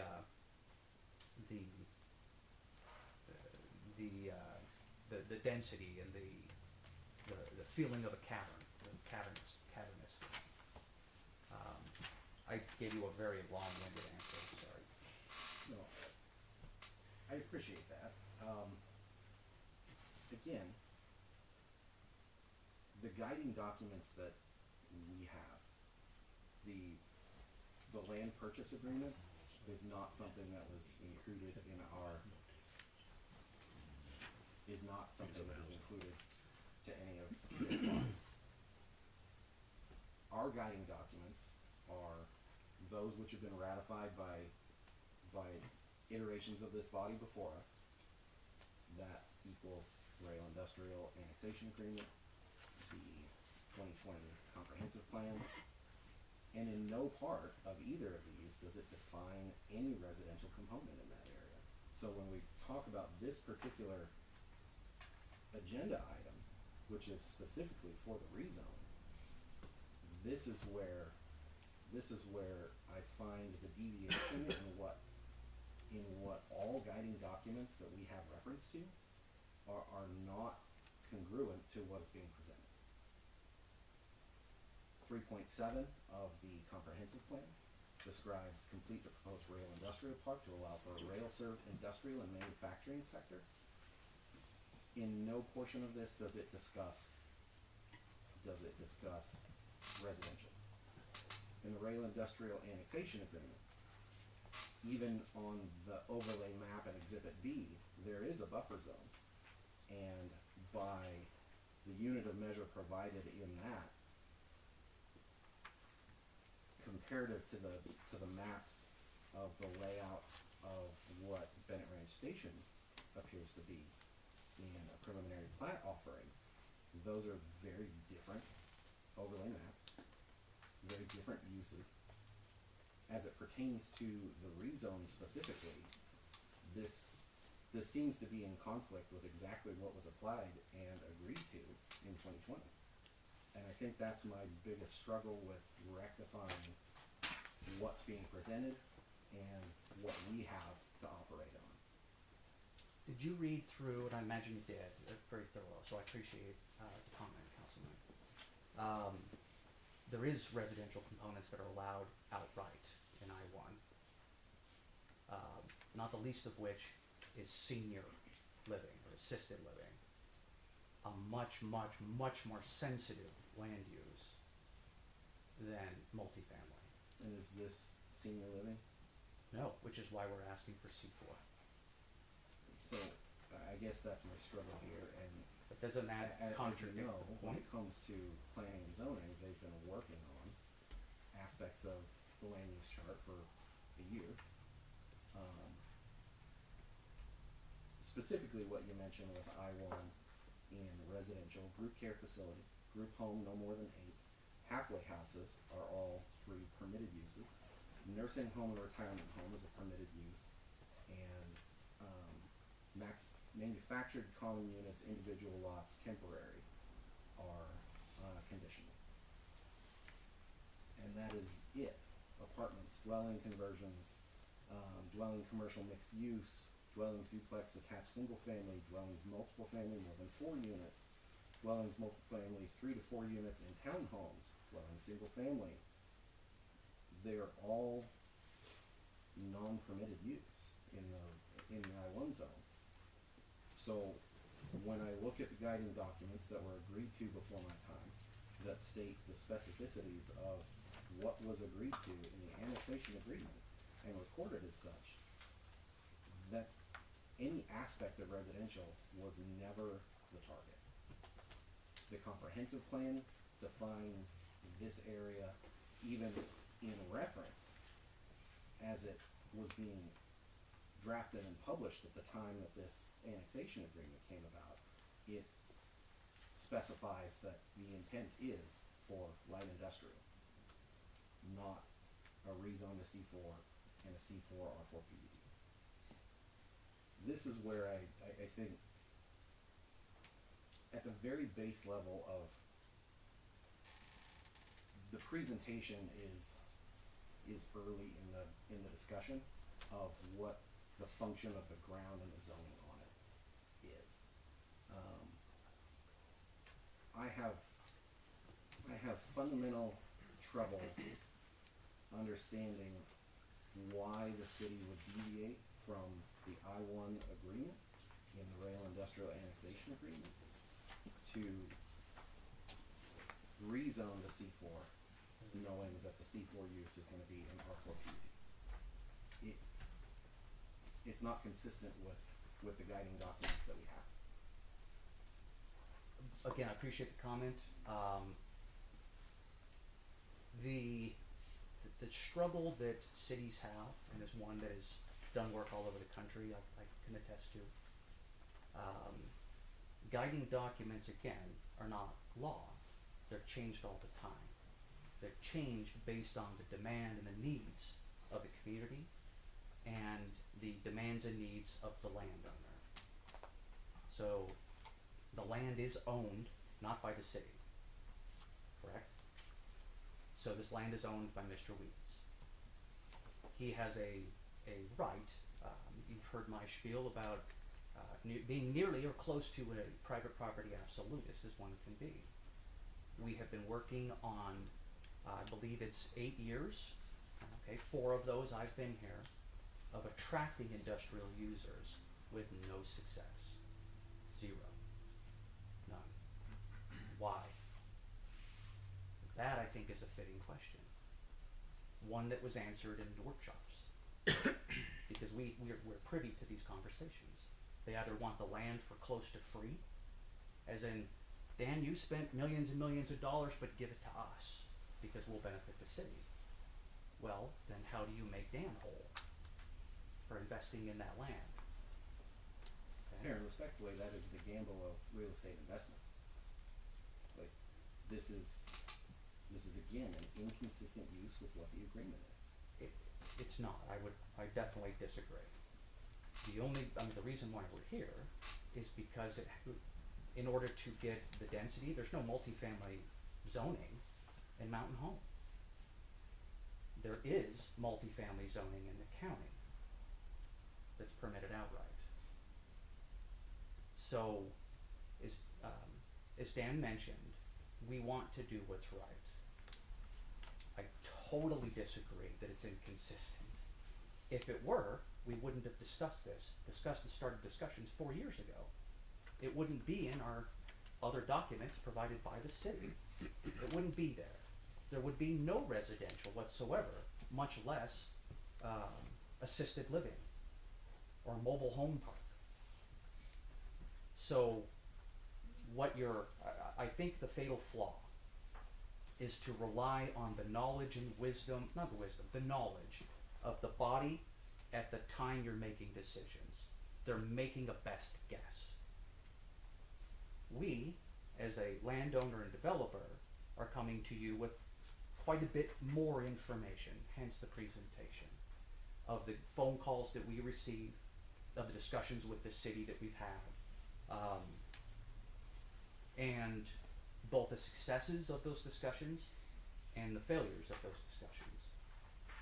So far, do we have any industrial users in that industrial campus? We have Idaho Power, who has a pretty tepid claim to access, but again, they wanted Dan to give up property and property rights for free. And I can't support that, and I certainly know that he won't. We gave him alternatives and things, but quite frankly, beyond that, there have been no takers. But quite frankly, I disagree in the sense that the city invested city taxpayer dollar in the acquisition of the easement and the rail with the intent of this rail industrial annexation document to carry forward with I-1 industrial zoning in that zone. This is a very simple matter of the topic that it is not a portion of that discussion then. It's being introduced as a portion of the discussion now. However, this is the annexation agreement that we have to refer to. The comp plan is a matter of state statute as our guiding document, and planning and zoning's guiding document to how a comprehensive growth initiative of a city begins to take place. And you're right, it is not word for word in prescription. However, it is a guiding document. It is not law. But again, this is investment from both the municipality and the community towards A, being lawful in the creation and observance of that document, and as well our investment as a city in that rail industrial park. We've already spent money as a city, again, with the intent that this annexation agreement carries. Who wants to go first? Go ahead. Councilwoman Garvey. I will choose my words carefully. So you mentioned about the cost of land and money, and I do recall several months ago that this land that we're talking about was up for sale for a substantial amount of money. Substantial. So. Which land? The land that Dan Meats owns.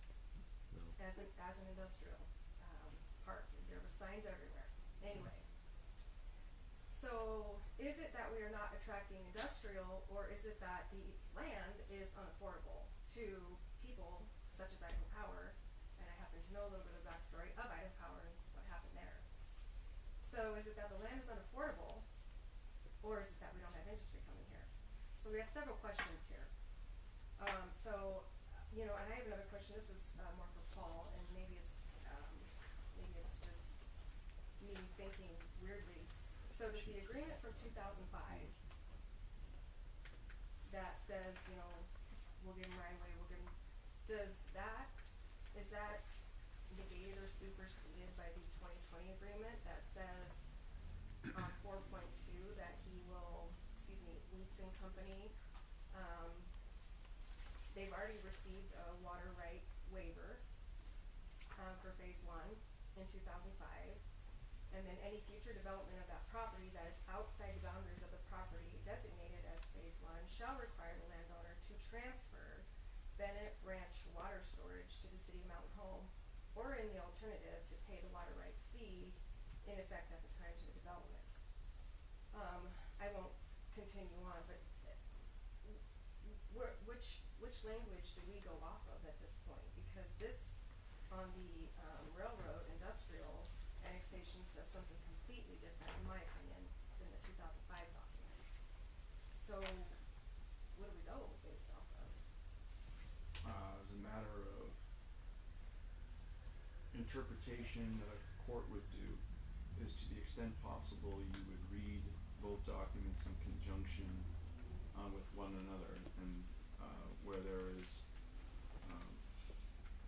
a direct conflict, which I actually didn't see, but to the best you can, you try to marry the two documents together to read them in conformity with one another. So all the 2005 document does is says you will be, if you will grant a right of way, we will serve you, and we're gonna. So let me make sure you. I didn't write this, but an extraterritorial customer agreement basically says you're not in our city, but we will provide you service, and usually it's at 1.5 times the normal connection fee that an in-city user provides. What this document does is says, it doesn't matter whether you come into the city or not, we will also provide you service, but at the same rate as a city resident. So it's just basically clarifying it's not 1.5, it's the same rate.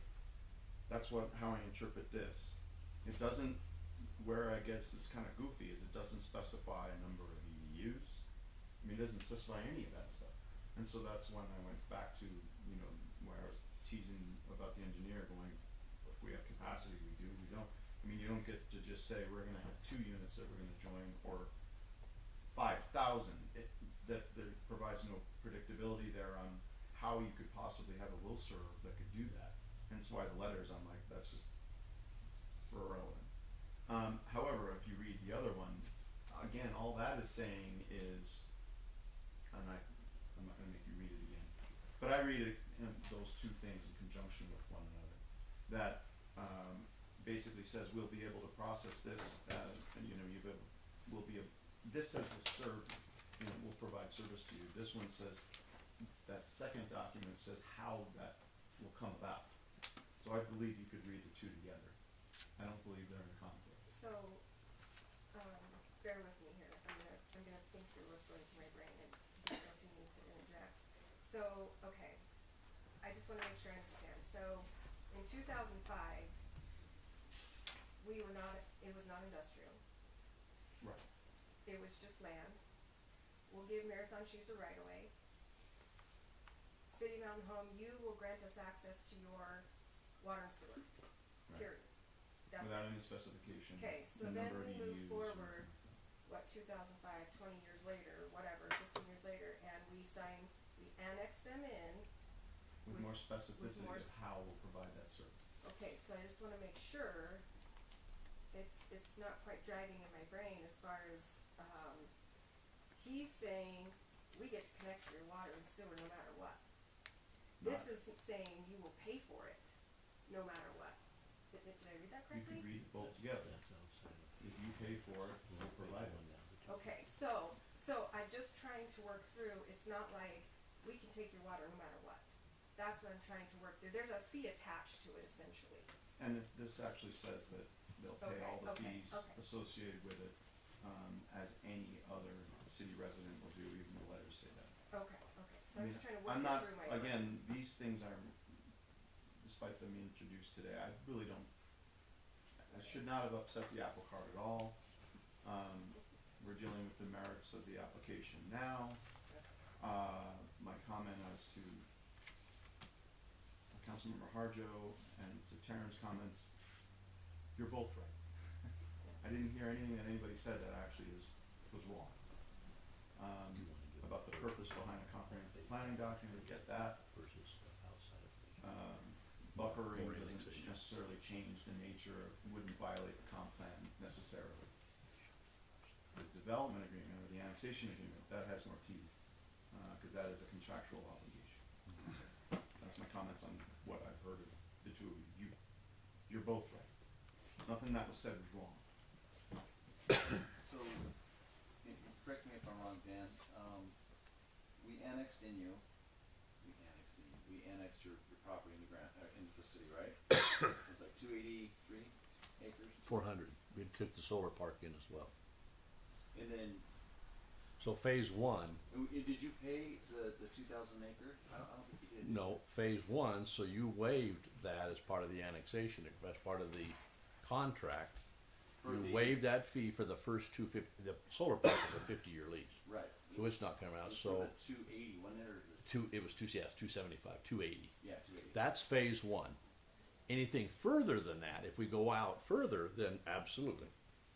So we Ms. waived Garvey is right. your You, annexation fee of $2,000 per acre. water right fee, the annexation fee we paid, you waived the water right fee. I thought it was The $2,000 an acre is a water right fee. right. We waived that. No, yeah, well, we didn't bring, so under this agreement, we have water. Outside of that, if we go to phase two, which is ground north of the rail that's dry yet, we would have to pay you the $2,000 an acre, or you offered us credits if we would give you the Bennett Ranch water right. We're not there yet, we're not at phase two, we're just at phase one, which is covered by this agreement drafted by Joe McNeil. Right, and so they waived the water annexation fee, so they get the easement, right? Correct. Correct. So now, you're saying, I'm gonna de-annex, take my toys, I'm gonna go play with the county, cause they'll let me do what I want, and then you're gonna try to take away the easement agreement, which the agreement was that you didn't have to pay the 2,000 an acre, which is, let's just say it's, I'm gonna guesstimate, 560,000. Correct. So we So go now you're out, gonna take it, now you're gonna take the easement away, and you still get the water and the wastewater. well, you don't have to supply the water and wastewater. The only way we would take that away is if you don't supply it. So that's what I'm saying, like, I guess that's why I'm confused. How do you get to take your toys and go if we don't approve this tonight when the easement agreement was tied to that annexation, right? I guess that's where I'm not a lawyer, I don't understand, like, how can you de-annex and say, we're still gonna take your water, your wastewater, we'll still be able to hook up to it, but we're gonna do it all in the county? The agreement called for it in the city or the county. Correct. But doesn't the right of way happen, you just can't take the right of way and make Marathon workers pay the $10,000 a trip fee or whatever. Well, we weren't in the county, we weren't in the city when we signed the agreement. But I thought that was part of the, we're gonna give you this 560,000 of not paying those fees. No, there was no discussion about that in advance. It was just, we were in the county, we were gonna develop it in the county. You were the one that talked to me to bring it into the city. Otherwise, we were gonna do it under the PUD-D. You're the one that you and I sat down and talked, and I felt it was the right thing to do, was to bring it into the city. We would waive the fees because of the industrial park. For the tax base. Yep, Yes. I'll agree with that. yep, that's what we talked about. If the agreement was done in 2005, there was no thought of coming into the city at all. We just had gone through trying to cram the private prison down my throat. I told Joe McNeil I wasn't interested in it. He finally called me at the second to the last day in tears and said, listen, you gotta come to Boise, otherwise they're leaving. So I did, and Jay had this agreement. We met at Murphy's there on Broadway. I signed the agreement, Nina notarized it. Your police chief zipped off back to Mountain Home with his police car and took it to Marathon, and here you go. You got Marathon, which was the right decision. Right. That's totally funded your URA. The benefit of the city has been phenomenal. All I'm saying, and the only thing is listen, we want to come into the city. We've got a good project. take a look at it. We wanna be here. We wanna pay the taxes. We'll pay for the water. We don't wanna leave the city. But at some point in time, we've gotta get drama and politics out of this and give this thing a chance to rise to the top, because at the end of the day, it's a good deal. Councilman Brennan? Taryn, if I understood you right, you said, that there was an agreed upon buffer zone, right? And then you said, like, what is a buffer zone? Right? Like, how's it defined? Correct. I'd like to put a couple people on the spot, not in a mean way or anything, but I'm gonna ask 3 people the same question. Chris, you, and Brenda, what is a buffer? What is the intent of a buffer specifically? Separation from residential to industrial. To minimize impacts on adjacent uses. I'll offer a little more specificity. The intention of a buffer is to take a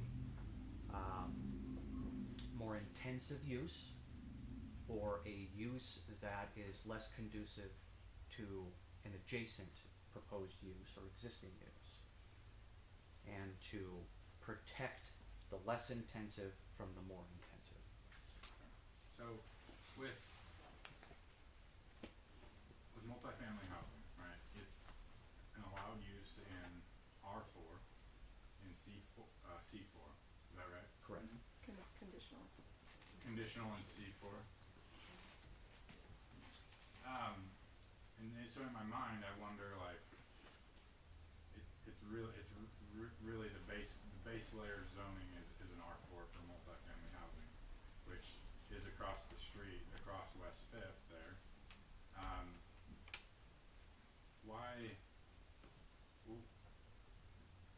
Why do you feel like multifamily housing in such high density is a proper buffer? What do multifamily residents not deserve the same kind of space or buffer that the traditional R4 right below them on the map that they deserve? Excellent question. So, in an I-1, light industrial, what are the uses for I-1? As I mentioned, I couldn't disagree more. Residential clearly is a component of I-1, and it's stated. And it uses a much more sensitive, that being senior living, memory care, types of uses, okay? That's outright permitted in I-1. So it would be really defies logic to argue that a multifamily is a more sensitive use and shouldn't be permitted outright. I would say there's a little bit of clumsiness in the ordinance. So the next point is that I believe hotels, which are a residential use as well, are outright permitted. Mobile home parks are outright permitted. So the next point I'll make is, why do I think multifamily is a good use for a buffer? So other uses for I-1 include schools, hospitals, fire stations, police stations, restaurants, retail, commercial, all sorts of businesses are allowed. Not just a factory, not another Marathon cheese, which to the best of my knowledge is a perfect fit for an I-1. But look where it's located. Is it close to residential? No. So because we will be building across the street, or we are hoping to build across the street, a suitable buffer would be a higher density. We know it's in demand. You're not going to hear me say, well, the Air Force Base needs housing in the worst possible way, but we do know that we need more housing. That's true in every major market in the country. So Mountain Home is no different. We have plenty of Corey Barton houses, but what's been mentioned before, so I think somebody said 350. I think the average right now, I'm not a realtor, but I believe they're like 420 right now for a 1,700 square foot house. That's absurd to me, but it's not my business. So another question for a process question here. So it seems that there's a disagreement, amongst us as to, water or wastewater capacity. And further down on our agenda tonight is a discussion about, lagoon cell number 10 and capacity in well number 17. Is there anything in open meeting law that would allow us to temporarily set this discussion aside so the council can be informed as to the staff update for wastewater? Lagoon cell number 10? You're asking procedurally whether you can amend the agenda to move something later in the meeting to something earlier because it's pertinent to resolving material questions of this applicant. Yes. Yeah, you could do that. There's nothing that prohibits. To give a comment, again, I'm all happy giving compliments here, but everything that these three said is correct about buffer zones. That is about, I mean, you don't, where the dirty laundry in Idaho, of course, was the pig farms, and dairy farms, and so the question is, you know, you create buffers, and, you know, a walking path is not gonna separate a pig farm from single family residence per 5 acre, you know. You would have going from higher industrial or even residential uses to less invasive uses, and so that's the definition of what they are. Okay. But he's not wrong in calling it a buffer. It may not be in line with what you want, Sure. but it's, I don't object to the characterization of that, and I would say so if I did. Councilman? If the council's so willing, I would be interested in having the staff update on wastewater before a decision is made tonight. Council, are you amenable to doing the presentation by Mr. Curtis first, or do you need to proceed? What do you guys wanna do? Sorry, what do you all want to do? Sorry.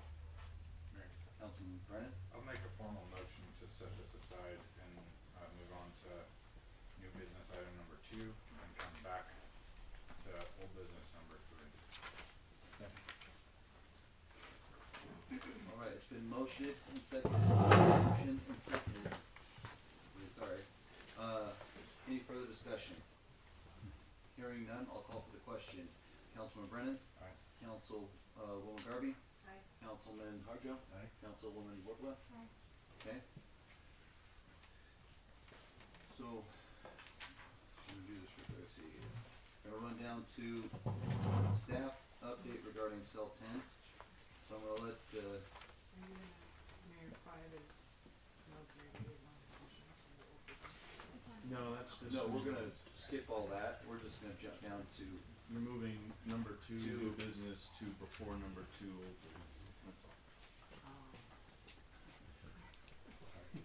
So, with that, Chris, do you have a presentation? So, the presentation was in the packets. I did have Keller Associates join us today because obviously they are the engineers that have been most involved in the Cell 10 and the bigger picture of our wastewater treatment facility. So the big things that I wanted to, and you guys are welcome to join us. The big things that I wanted to bring up, I want to give just a little bit of the basic facts. We have, You have anything to present on the I didn't, this is what I have. It's in the packet. I got it. Yeah. So the big things that I wanted to go over, and they're here with me because they were the ones that were the technical experts that I worked with on this. The big things are, we have a 466 million gallon capacity lagoon system. That's max. In March of this year, we hit 466 million gallons. I know there's been a few people that said it was a wet year. There's nothing saying next year won't be wet. There's nothing saying the year won't. So we have to base our decisions on, I believe, worst case scenario. Worst case scenario is if it goes over 466 million gallons, DEQ gets very angry. So that's the first thing. Our average daily intake is between 1.5 and 1.7 billion gallons. There are some factors that change from winter to summer, but very, very few. Most of the change that we see in the summer is actually water use, not wastewater that comes in, so that number stays fairly consistent. 100% of the water that we have in our lagoon systems is land application. We do not have a rapid infiltration. We don't have any other than what does through evaporation. It's all land application. We're limited on the land application process because we only own so much land. So going backwards to 2023, Keller did provide us with a study for the facilities plan. There's two main things that were identified in it that we needed to address for our wastewater system. The first was the PA1 project, which we just finished up. And that was basically what Keller said, this is your number one problem. You need to be able to get from your north end of town to your lagoon system. So we fixed that. The second one was the winter storage. In 2024, this body made the decision to allow Keller to move forward with planning for cell 10. And as part of that, Keller was going to assist us with the OLDCC grant in the $10 million range to fund cell 10. Unfortunately, we did not get that grant. So that was rough. So things we're doing right now for the current land application, we've been in contact with DEQ. We know what our daily application limits are for crop use, and we have spoke with DEQ about what we can apply for non-crop during the grow season. So we have one field out there that we have an unlimited, until it's mud, but an unlimited amount that we can dump because there's no crop growing on it. And that's only during the grow season. Our grow season ends in October and in November. Once we get to a point where we are into mid-November time, we have to stop all land applications. So the goal is, we take in 1.5 to 1.7, we want to be doing 2.1, 2.5 million out. Right now we're doing 2.1. So every 3 days we get a day that we can go longer. Right now we're sitting at the end of February, that we have capacity in our system. Some of the things that we're working on, sorry, that just threw me off. Some of the things that we're working on is in our comprehensive plan and working with Keller several years back to 2011-12 timeframe, we've identified the need for aeration. So aeration is just basically putting big pumps in the middle of the ponds and keeping them aerated. The aeration, one, helps the bugs do their chemical treatments. It also helps with the evaporation, and it keeps the ponds from freezing in the winter. Those are all benefits. So the intentions of the Public Works Department is to go out for an RFQ, see if we can get somebody to bid, bring in and do some aeration. That'll be a short-term fix. So the other things that we've looked at, we know we have stormwater infiltration. Stormwater is basically clean water, and it's being allowed to infiltrate into our systems, and it's hitting our lagoons, so we're treating clean water. There's a couple things that we're working on now. I'm actually super happy to tell you that today we finished a project where we had a company come in that you all approved. They're called Integrity Services. They've hit 6 of our sewer inlets, and they lined them with a chemical reagent that when it hits water, it foams out and it closes off those sewer systems. So we stopped what we estimate to be 200,000 gallons a day infiltration into our systems from groundwater. That's huge. That's going to be a big, and I anticipate by next week I'll be able to show you the difference. On top of that, we've been working on some of our more, the higher elevated storm or sewer systems, or sewer drains that we have out here, and we're lining them, and we're putting caps on to keep the stormwater that runs through the streets out. So we're doing some things out there. All of it is bandage at this point in time. You know, none of this isn't going to get us to where we can build 10,000 more units in Mount Homer or anything like that. But there's steps that we're taking. Along with doing those projects, we have had Keller look and come, and they gave us a plan of like these are the steps that you can go forward. And it was brought up, I believe, by Taryn. The first step is cell 10, cell 11. We know that those are options out there. Cell 10, well, we can't give you an exact number on how many EDUs will gain out of it because we haven't dug it yet, correct? Cell 10 is a short-term bandage. Cell 10 will get us to a point where we can continue to comfortably grow residentially. The problems that we have with cell 10, the first big problem is it's $10 million today. Last year it was $8 million. Next year it's going to be fill in the dollar amount. So, on top of that, one of the issues that we have is we've been talking to some people about the best placement for a mechanical treatment plant, and the belief that we have is the mechanical treatment plant we build best placed where cell 10 is and cell 11. So if we build those, then we wind up in a position where we're gonna have to start looking at, do we buy different land, how does that work, how do we build a plant if we decide to go that direction in the future. So we have a real issue that we would need to work out there. Another one of the options that we've looked at, and I will tell you I'm not a fan of so much, is a package plant.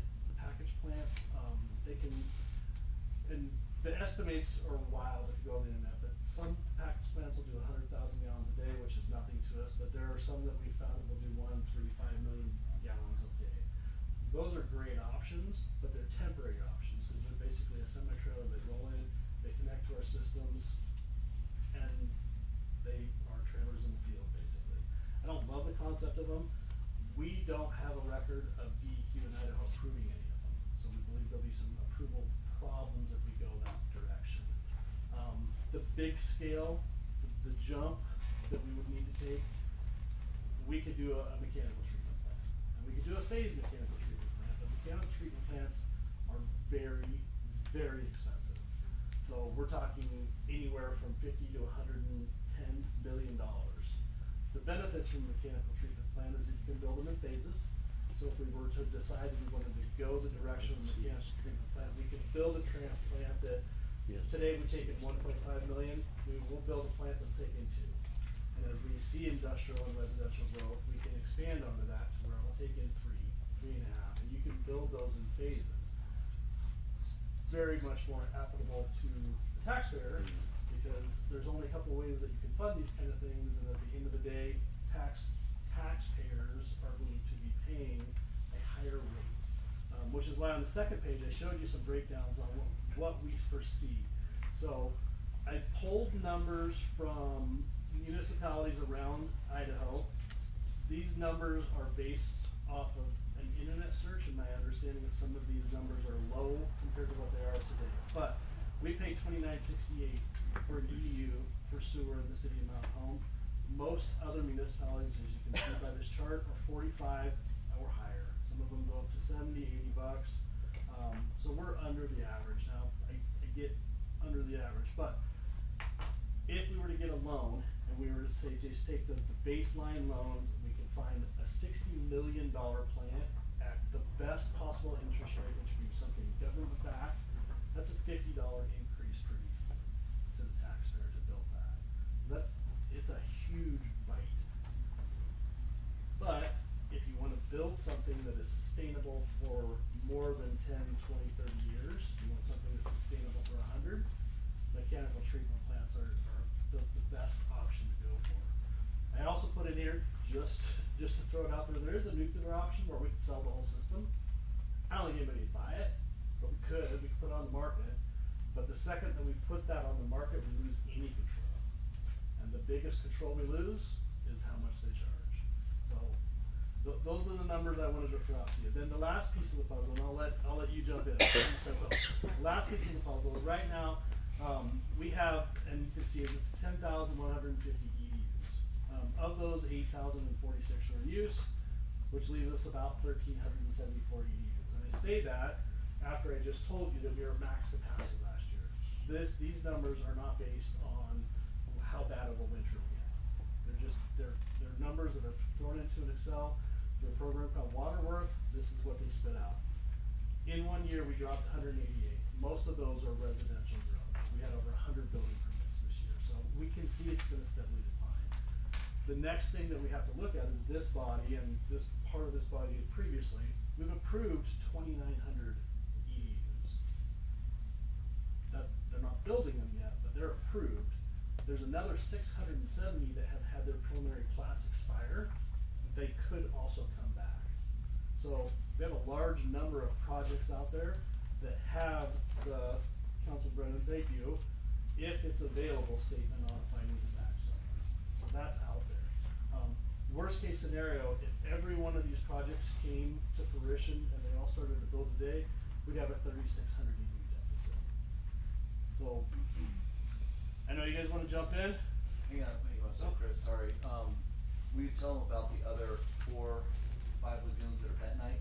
How much Oh. shelf life do they have left on them? So our bentonite cells, and it's identified in the plan that we received from Keller, the bentonite cells, not all.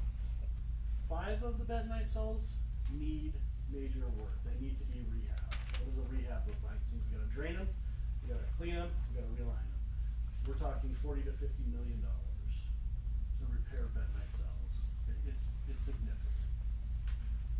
So this council's, you're gonna have some tough decisions, here moving forward. Council Wolf. Okay, so that's a lot of stuff. So I have a paper, the citizens don't, right? Or they might, but I just wanna make sure, so we did go with the wastewater treatment plant, cause everything else you said is a bandage, or temporary fix. Right now, the average citizen pays $29.68 a month, and that could go up as much to $120 a month. Depending on the plant that you build. And these are numbers that we pulled off the internet, and they were a worst case to a best case, And so. the best case is $50, what you said off the 60 million at 3.5. So, I just wanna make sure. It's terrifying. And this may not have been an issue if that grant got approved, right? But it fell, how much was that grant for? We asked for $10 million. $10 million, that's If we'd what I had the $10 million grant approved, we'd already be constructing cell 10. Got it. We would. But when we lost that grant, it forced Public Works to look at the bigger picture of, do we build it ourselves? Do we try and find money somewhere else to do that, or do we look at a bigger picture? How much is the overall repair and maintenance of these lagoons as compared to building a long-term solution? And the lagoons will get us down the road several more years. When I say a temporary solution, I wanna set the city of Mountain up for 100 years from now. Could the temporary solution get us to a place where we could be in a standing to potentially get be qualified for another grant? Absolutely. So that, Yeah. I fear to have a citizen that's barely making ends meet at the $30 a month, all of a sudden get a bill for $100, $120 a month. That is my biggest fear, right? How can you do that to one of the poorest counties in Idaho, okay? So, And my intention is to give information. right, oh yeah, sure, absolutely, thank you. Information. Yeah. I'm excited to see if those linings really, we'll see that next month, or I guess a couple weeks. Yeah. You know what I mean?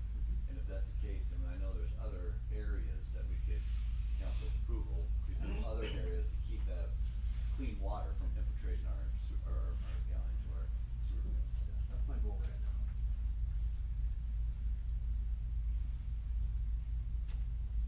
Keller and team. Yeah, I can add a little bit. I would say, first of all, to the question about capacity, is any major developments, you're gonna start pushing the envelope on terms of, on your pipelines, which the priority 1A project was sort of to keep you ahead of the curve. As you put a lot of new development in the north, you'll start to see some additional pinch points. That's why in the plan, we also had a future trunk line, kind of west of the city. At some point that would be triggered. I think in our modeling, we didn't see that being triggered with this development, but it pushes it close to. So in other words, other developments on the west side or even some of the northwest are going to put you a little bit closer towards when that would be needed. As you mentioned too, all things can be phased. It's quite common for municipalities to have a way forward that's, these are the trigger points, this is when we need to have something done. Having sort of an implementation plan And when you have connection fees that you're gathering as you're going along, that helps pay as you go, so that you're not paying this big chunk, out all at once. I would say to the capacity also, that the lagoon is our biggest concern as well, just like it was said earlier, you're at that point where you need to, you can be doing some things, and that even with the reducing of the flows, it's gonna buy you a little bit of time.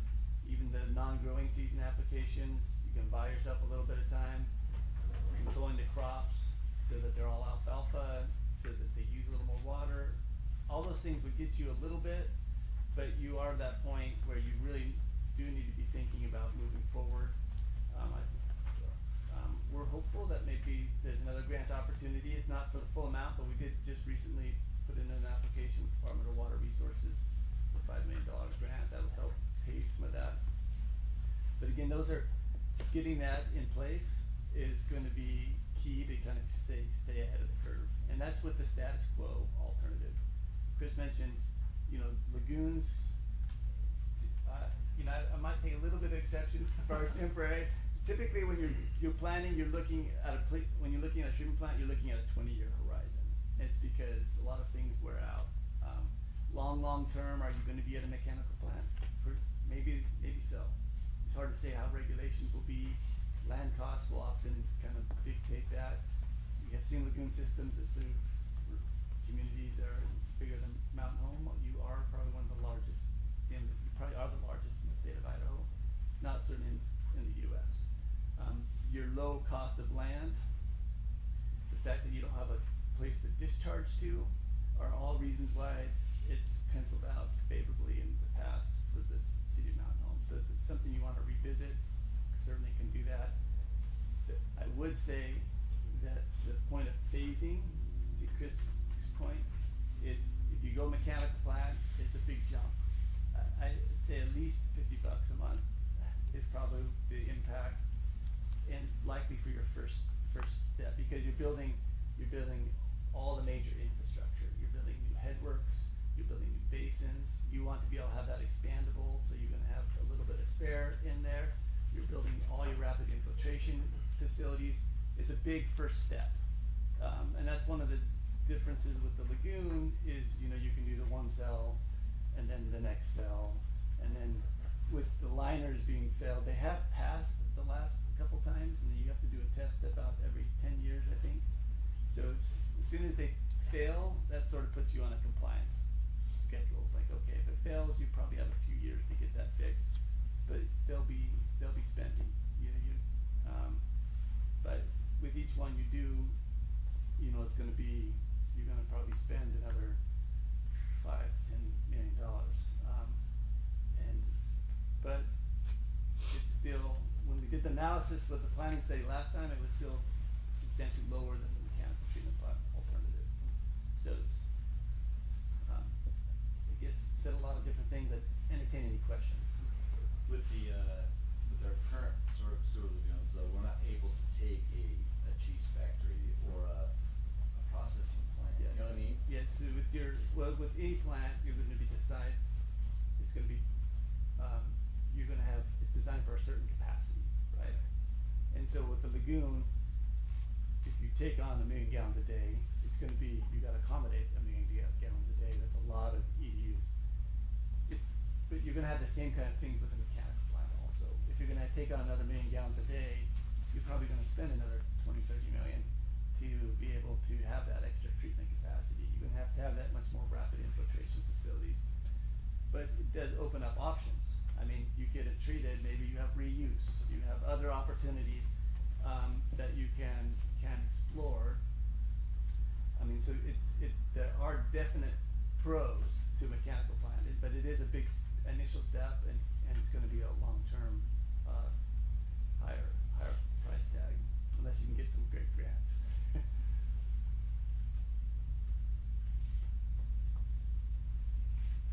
Council got questions for Chris or James and Councilman Brennan? I guess just to drive home the capacity question.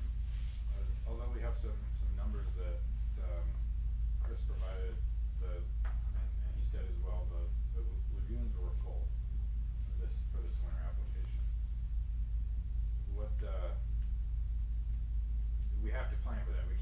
a simple number in a spreadsheet, is that right?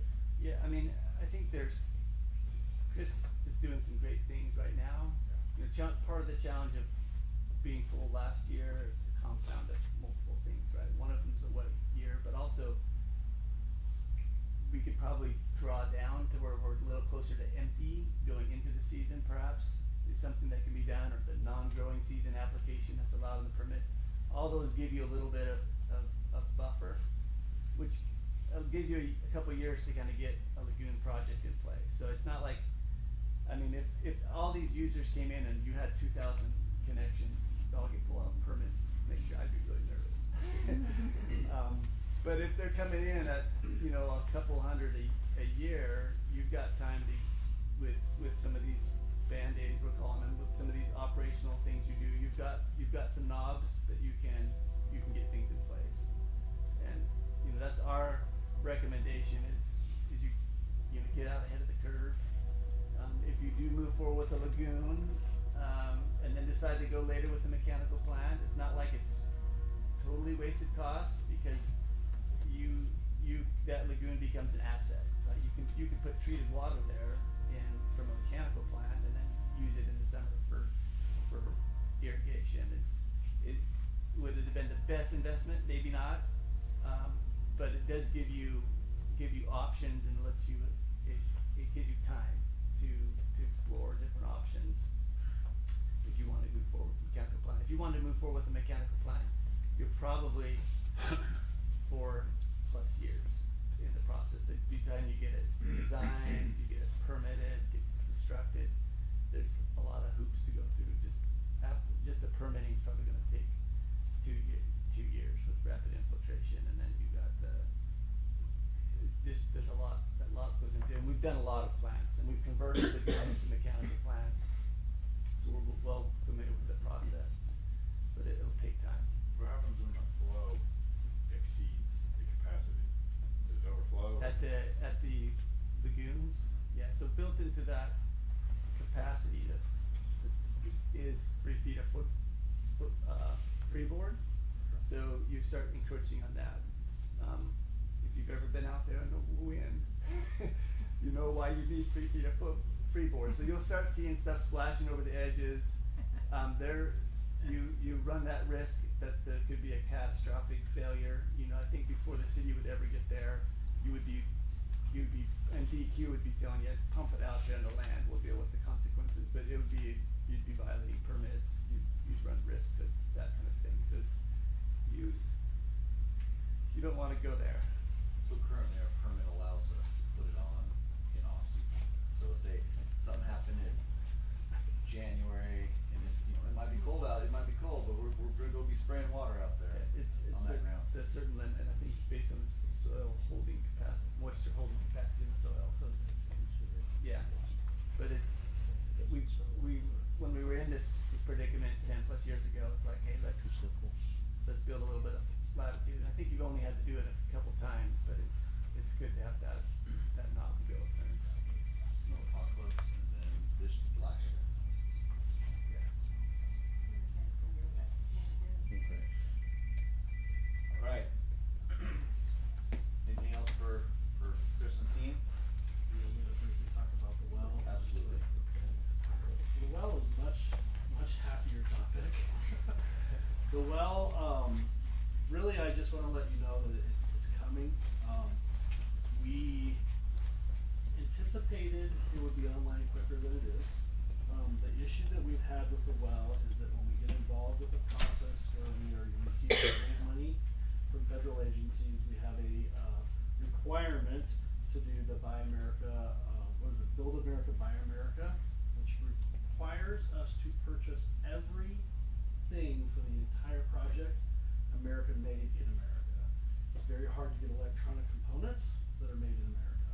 So, and Keller's been fabulous with this. They've been working with all this Cascade, which is the company that's building it for us, is they're pulling their hair out. But just finding BABA compliant items has put us to probably next July to August before that well will pump water. Had we not had those restrictions, it would be pumping water today. But the wells coming online, I encourage you to go out and take a look at it. The picture I put here in the presentation, that's no longer accurate. They actually have the structure up. It's not enclosed yet, but they have the structure there. They're bringing in the rails for the assembly to be able to slid on and off. But as you can see in the timelines I gave you, Bob will put us way behind. But it's coming, and it'll be here next summer. So. And from a capacity standpoint, every gallon per minute you add, 1 EDU. Yep. So kind of, it's just a rule of thumb. So if you add 700-800 gallons a minute, 700-800 homes. So when you start looking at when you start adding, or you put an industry at 1 MGD up, well, it's another well. It's like that gives you a flavor for what it takes. But I will say this, I'd rather, even with the time frame extended, I'd rather use that grant money than have citizens of Mount Home have to pay for that. Absolutely, every day all day. That's off to Mount Home for getting And grants. I will throw this out there, it has nothing to do with this well, but well 15 has been offline for 2 years. We are in the final stage of repairing that well, and it will be back online in a couple weeks. Any more questions for Chris and team? All right, Chris, thank you, brother. Thank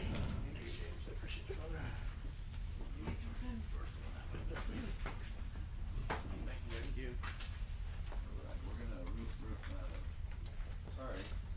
We're gonna move back up to action item number 3, old business, deliberation decision, planning and zoning commission recommendations, findings of fact. Zone C4 with community in town, Bennett Ranch Station with the conditions. Council.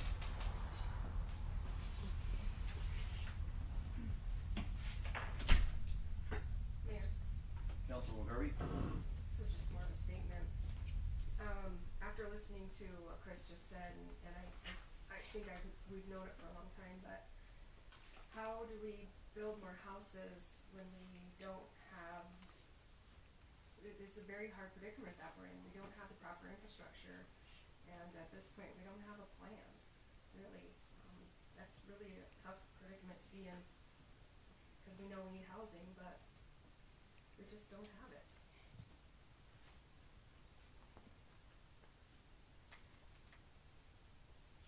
All right, what do you guys wanna do with, action item number 3?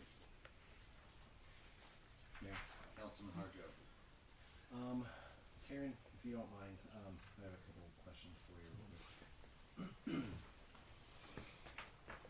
let the record reflect that I'm gonna step out really quick. Councilman Brennan, you're on the show. Okay. Be right back.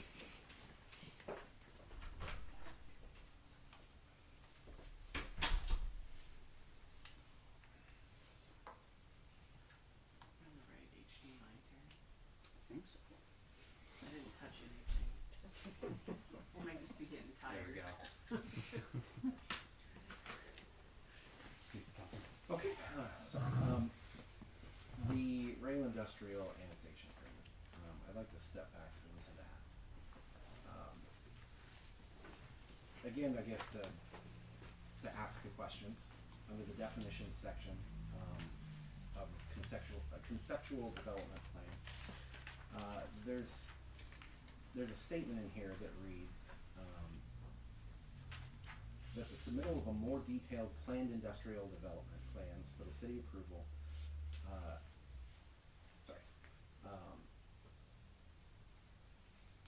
in reference to specifically industrial development. Further down in the document, it goes on to discuss the assurances, the sale of transfer that this agreement carries.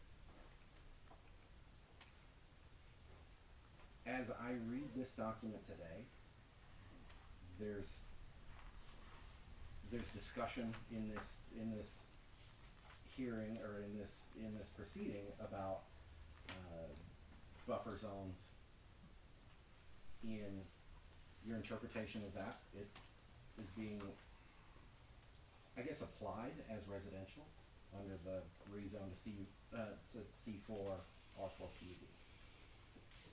Again, for the solid references that this body has to weigh against, the definitions as they're enumerated in our own ordinances, provide only two definitions for buffer. A buffer strip, the landing area, which may include the combination of berms, fences, block walls, grass, shrubs, and trees used to visibly separate one use from another, or to shield, block noise, lights, or other nuisances. And a buffer yard, and it refers to see chapter 11 of this title, which goes on to talk about the residential use of the buffer yard. I think we're, again, having a significant difference of opinion on what the definitions are, what we as a body can rely upon for information on our decision making. I'm having trouble still identifying the leap between I-1 as it's stated in this agreement and future and applied use for C4 or 4PUD. I think the biggest question here is, if the city has made investments, if the city in previous iterations of council have agreed to this rail industrial annexation agreement, and it refers in no way to residential use, in no way to even commercial use, it's specifically citing I-1. The comp plan discusses I-1. Help me understand where that difference between what you're applying for and what we have to deliberate on exists. Sure, very thorough question, so I appreciate that. The more time you're engaged in these types of land use discussions, the more you understand that, or the more that one understands. I went through it in my career early on. Everybody thinks they know what will be the organic growth. If I may provide a very terse analogy, for example, the city limits, for instance, or the area of impact, it's a guess. It's a guess of where you think the city is going to grow. We have no idea. The city doesn't own the land around it. It's owned by individuals in rural communities like this. It's farmland typically, such as the subject parcel.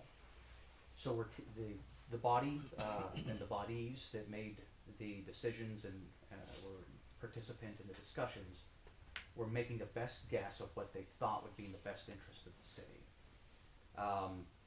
I always hope we can agree that I-1 has quite a plethora of land uses, or excuse me, permitted uses, land type uses, that are within that zoning.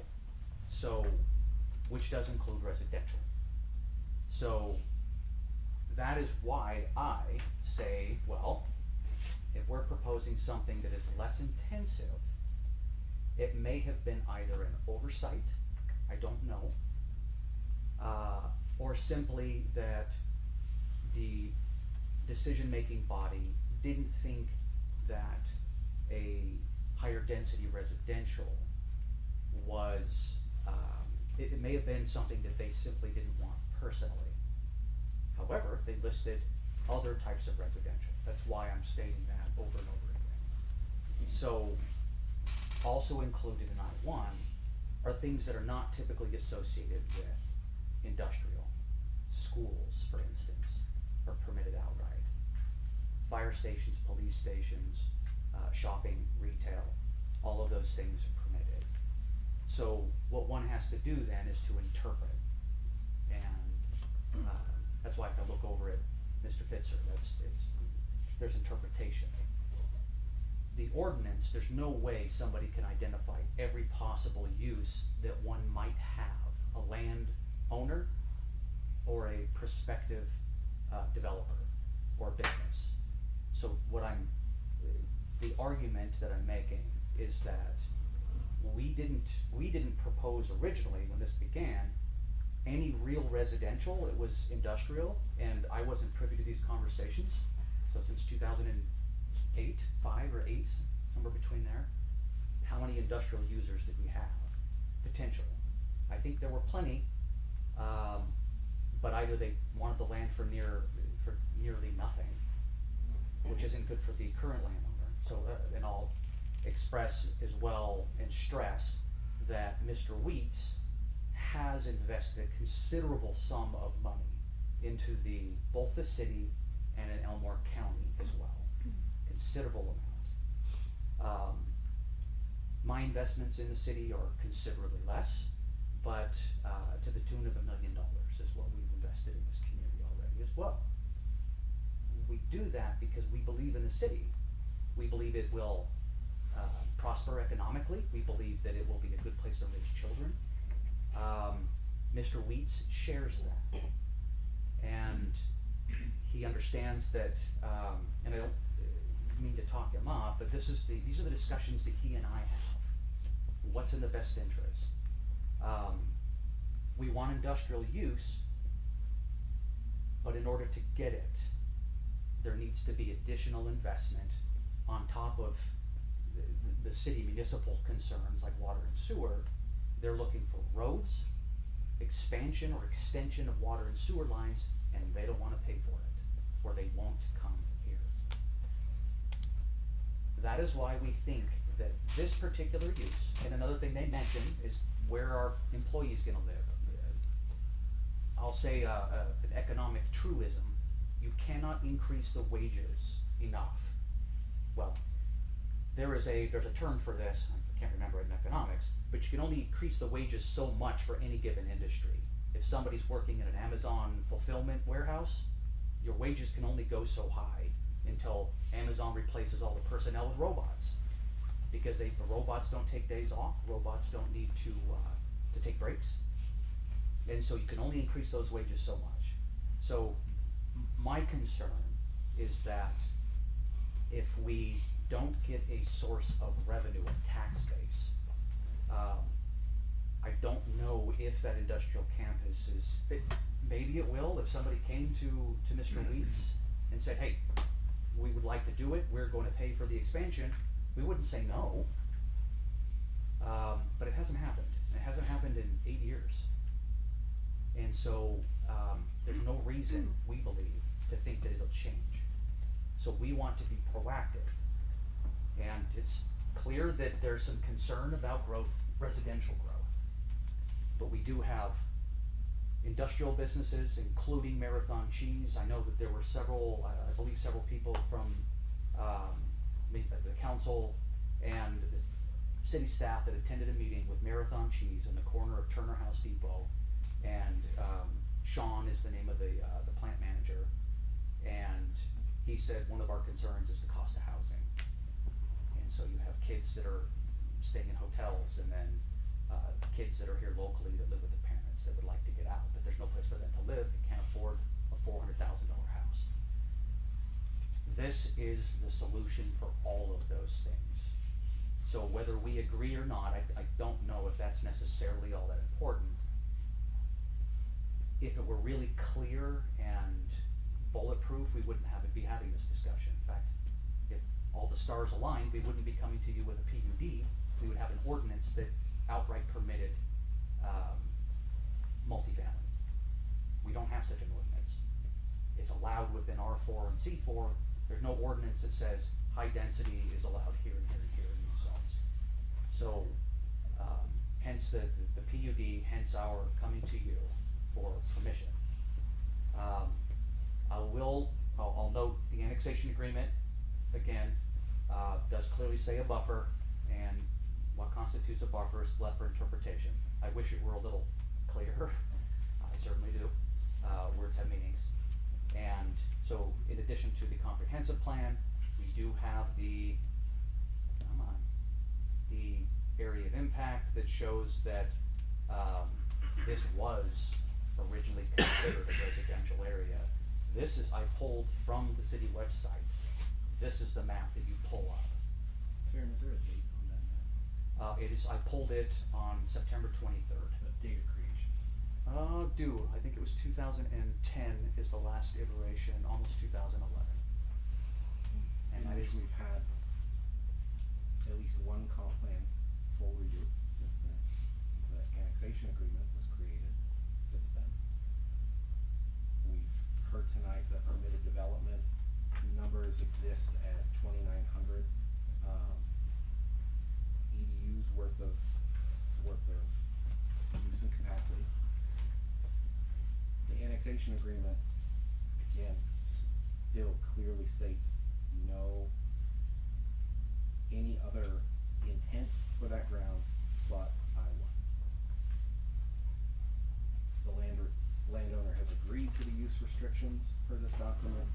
The annexation is appropriately zoned with light industrial zoning designation and a railway industrial overlay zone set forth in city code.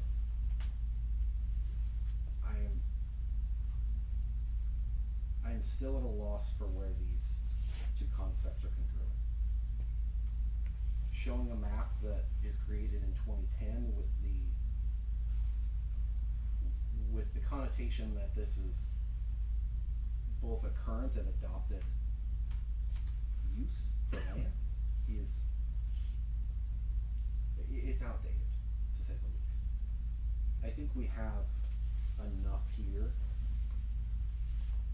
to make a decision when what's being proposed is not congruent with plain industrial development, that this agreement defines that needs to be submitted to the city for approval. The literal interpretation of definitions in our code. We have a significant number of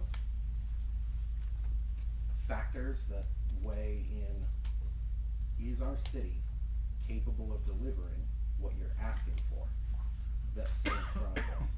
But at the very base level, the rail industrial annexation agreement is not congruent with this application. and I would strongly disagree. Strongly. So, And I think the city my would thing, be, Taryn, what frustrates me, and it's just I don't get to vote, so it's just me telling you how I feel. What I don't like is coming in here, dropping a grenade, you can put the pin back in the grenade, but you said if you don't accept it as is, we're taking our toys, we're going home. Why can't, like you said, we wanna have this communication, let's talk through it. Maybe this body doesn't love the product, right? Maybe they do love the product. Yeah, obviously, why can't we have those custom discussions and say, hey, we want this instead of that? Why can't we sit here and talk like, hey, can we do this instead of just, nope, it's this. I do have a very simple answer to that. We did have workshops, the city was invited. Every member here, this is pre-application. My understanding of the open meetings law is, pre-application, I mean, it seems like a leap to say that you cannot attend. I think that would be a violation of one's First Amendment speech and assembly. So, now I'm not an attorney. I don't play one on TV either, so I will defer to the greater minds in that regard. However, I believe that we have presented ample opportunity to discuss. I'll say it, and Councilman Harjo brings up great points. However, I think it's grasping at straws for justification to deny. That's fine, that is perfectly within your right to do so. My concern, and I think it's a concern that's shared by many, it's not just Dan and I in the community that would love to see this project move forward. We fully understand the constraints. I'll say it in perhaps a little more, Taryn Mitchell terms.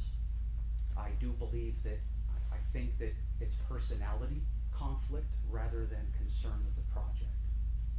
If there are no EDUs, if there's no capacity, we would never, whether we have permission to do so or not, I certainly wouldn't say, well, shoot, let's go ahead and build and let's see what the city does. I mean, it doesn't work that way. we built into the development agreement that we would come before planning and zoning in this body, and we would say, we would like to have the next phase of 144 units. We know that it will take, let's say, I don't wanna speak for a contractor, we'll say it takes 24 months to get 144 units. Plenty of time? In 24 months, knowing that we've got a tax base of 72 units plus community building, property value is gonna go way up. The property taxes will go way up. That is how infrastructure will be paid for in expansion. Councilman Bennett. I'm gonna leave, I'll just tell you my opinion. My feeling is that this is the location for the council to be able to hash stuff out, to be able to talk about it. Not in one of the public meetings, right? Because that would feel like a predetermined, like, maybe not an answer, but getting there. Correct. So this is the spot. And then I heard you say that, if I heard you correctly, you said that you feel like there's a personality conflict here. You have the right to feel how you feel, you know, like, I think you're a great guy, Dan, right? I think you're a great guy, absolutely. And Rod, Alan, like, I'm sorry, but I hope you're not buying into to their statements that there was a predetermination that happened at the last meeting, because I was late and I wasn't involved in it. That couldn't be further from the truth. Did I say that right? Yeah, whatever, okay? Not at all what happened. And so I know this has gotten delayed for you, but I think for good reason, for the council of planning and zoning, whether it was errors, whatever, for members to feel like they need to do more research. I think that's where it lies. I guess I can't speak for the other three members, but I don't think there's a personality conflict. And I think it's us trying to do the right thing slowly and carefully. I'm sorry it's too slow for you, but I agree. I think the pin needs to go back in that grenade. I like it. You know, I've always agreed on one thing, property owners' rights. You know, you We agree on more than that, Mr. Manager. but you know what I mean? Yes. So I don't think there's a conflict of it. Yeah, and we used to cuss his guts, and all of a sudden, no phone calls, no nothing. So I just assumed he was. So there's no conflict of personalities, especially you, me, Dan, anybody. You know, I'll sit there and Dan, I'll probably go have beer later. You know what I mean? It's just one of those things that's. I don't take it personal. I don't take. You know, and everybody on this council knows me well enough now, like, okay, you know, all right, we'll move on, right? So, all right, Councilwoman Garvey. I would maybe like to propose something, obviously, the industrial is not quite where you're trying to go with this route. It didn't sell 6 months ago, 8 months ago. Is there a point where we could all get together, we have an open meeting, and we kind of workshop, because obviously you want to go in a different direction of what the city and you had decided 5 years ago. That's fair. I get it. Things change, situations change, uses change. But this land that you have, and you know the value of it. I know you do. It's such a perfect area to really work together and keep it industrial. It's such a great area, and the rail spur being right there, and I know it may not be something you're interested in. Maybe you don't want to come. Maybe Taryn, you don't want to come either. You want to build apartments. But can we work back through this and figure out a different solution? Because I think 800 houses right there is way too much. We just don't have we get a train that comes through here. Now imagine this, where how much it backs up right now. If we get a train and we add 800 people, or 2 o'clock when Marathon Cheese on the dot every day gets off work, we're gonna be back clear up to Knight's Vet. And we just don't, it's just not a great place, in my opinion, to have that high density of housing right there. So I don't know if that's an option. I'll just throw it out there to try and work together further. Sorry, Mr. Mayor, Councilwoman Garvey, appreciate the candor. I will say that we are, well, Dan says I'm free to talk for him, it makes me very uncomfortable. Also, I'll speak for myself. Very good. We're always open to discussions, always. I say more than I should, often, because I'm open. I've nothing to hide, and we have no reason to try to conceal from you anything. We're not trying to scheme. I was accused of that recently. Not a schemer. I'll tell you exactly what's in my mind. If I may offer, I guess, a point of clarification, we are not trying to rezone the whole thing. In fact, we're trying to provide the buffer, rezone that to a use that's allowed outright just for a strip. That will provide us the means to fund the expansion of roadways. It solves the problem with, doesn't solve, it's gonna help the problem with housing.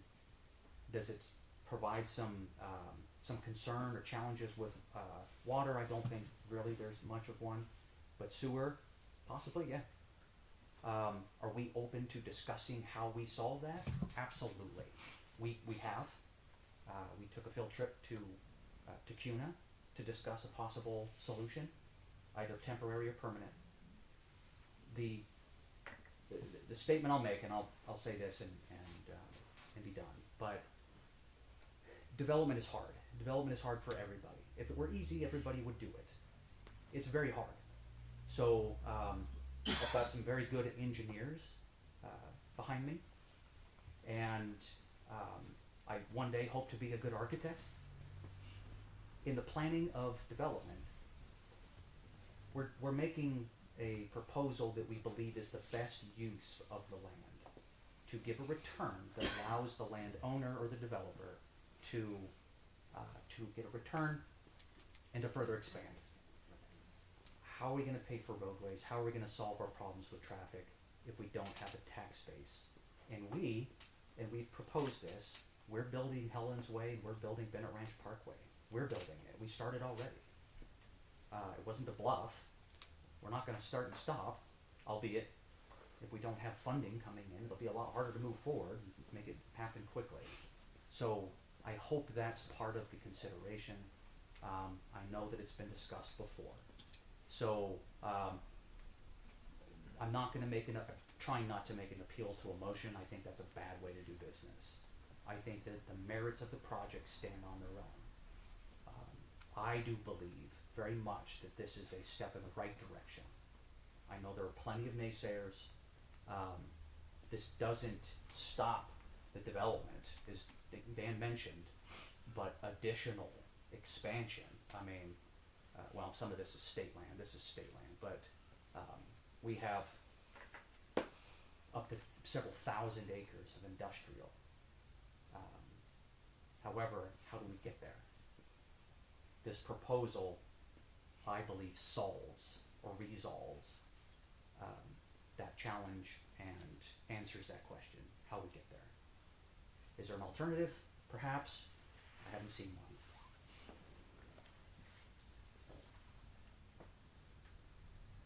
All right, council.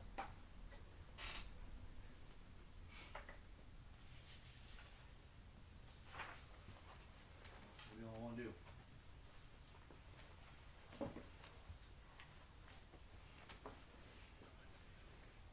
I guess I'll ask a question, Taryn. Are you open, since you're speaking to Dan, You're speaking for me. are you open to having those conversations in a workshop? Yes. So you can put the pin back in the grenade, we can cuss and discuss. Hopefully there will be less cussing and more discussing, yes. Okay. Councilman Brennan?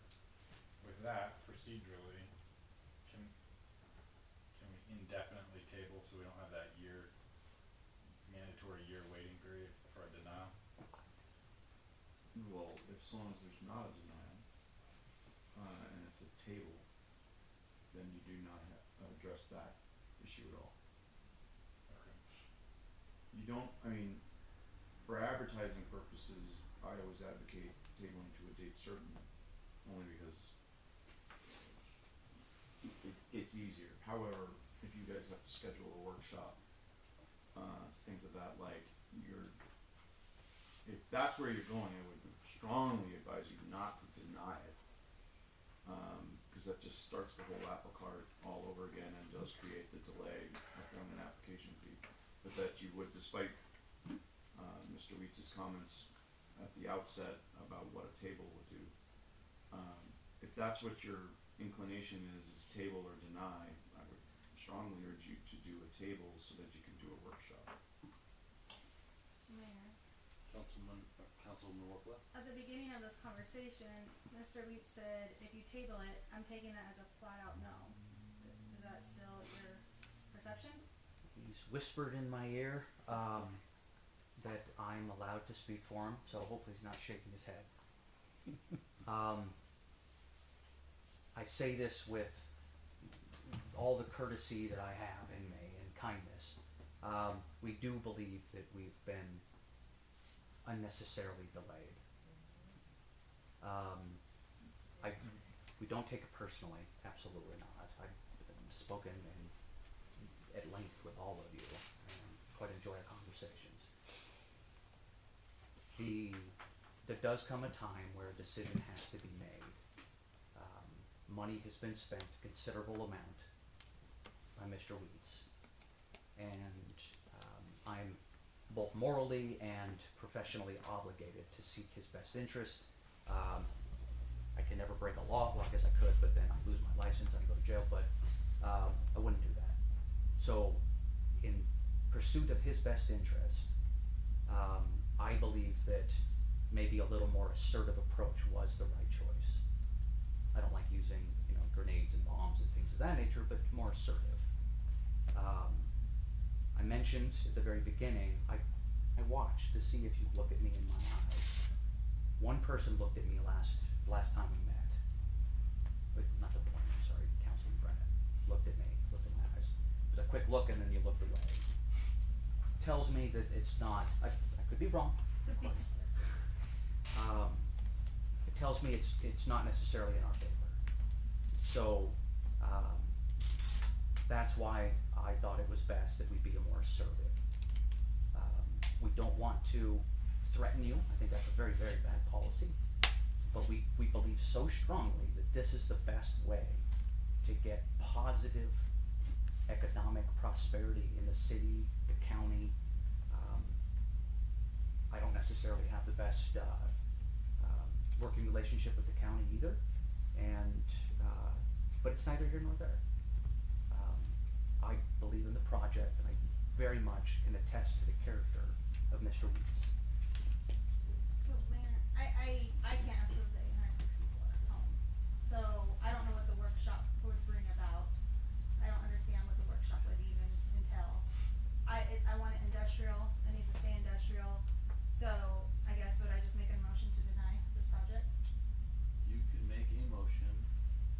Yeah. Okay, I make a motion to deny, Planning and Zoning Commission recommendation, finding the facts to zone C4 with the PUD in Bennett Ranch Station. There's been a motion. Do I hear a second? Councilman Brennan? Real quick. Dan, can I hear you say you agree with Taryn or you disagree? I agree with Taryn. You want a more assertive approach? Well, we felt that an assertive approach was the way to get to a resolution Okay. at some point in time. Now, I'm not gonna say that if you table it and you want to honestly discuss it, which I'm hearing Ms. Workla does not wanna discuss it, 3 hours of discussion. then let us go do something else. But if that's what the intent of the council is, to actually constructively discuss it, the industrial park will not work without housing. It won't work. We've tried it and we've tried it and we've gotten all kinds of rave reviews. Micron's talking to us now with businesses coming in, but there's no place for them to live. And Corey Barton's not gonna step to the plate, Don Hubble's not gonna step to the plate, nobody was willing to step to the plate until we started to. So if it's industrial or nothing, then that pretty well sets the pace. if the rest of you guys are willing to honestly discuss it, because there is gonna have to be some housing there, pure and simple. So I would defer to Taryn, but, you know, we wanna make sense out of things. You know, if they're worried about the rail, I've probably asked a dozen times, lease the rail to us, sell the rail to us, let us improve it. We'll make it work. We're only talking about what, out of the whole project, 40 acres, 50 acres? Out of the first 250. 54.8. What? And, well, 280 of the initial, what is annexed, excuse me. So basically 250 minus 50. So there's yet 200 acres of phase one for light industrial. But we're not gonna get anywhere in that 200 unless we provide some housing, and the best place to do it was a buffer. So a denial, and just to say, listen, you're gonna have to make it industrial, well, there's no sense in spending any more money, we'll just find another avenue. But if you're willing to take a look at it and work towards that, you know, the city was their highest priority was Bennett Ranch Parkway, was a truck route through there. And I think it's still in your transportation plan. But nobody wants to participate, we've gotta pay for it. Well, you know, since there's a motion on the table, I'll try to make this quick, but ultimately, like, I'm willing to entertain the idea of a smaller bite of the apple at one time. She's afraid of 800 some units with one approval. Maybe if you come with 40, right? But, and that's a maybe, I'm not promising anything. But then again, as soon as we cross that bridge to change the annexation from I-1 to whatever you're asking for this unit, this many units, why wouldn't we do it for this many, then this many, and then you've got your whole thing. So that may be a slippery slope that we have to, that we could end up looking at or going down, I don't know, but, So let me ask you this but question. that's where I'm willing to have that discussion. This plan, 800 units right now with our water, wastewater, with the transportation plan of the intersections around there and the comprehensive plan, it's hard to bite off on that.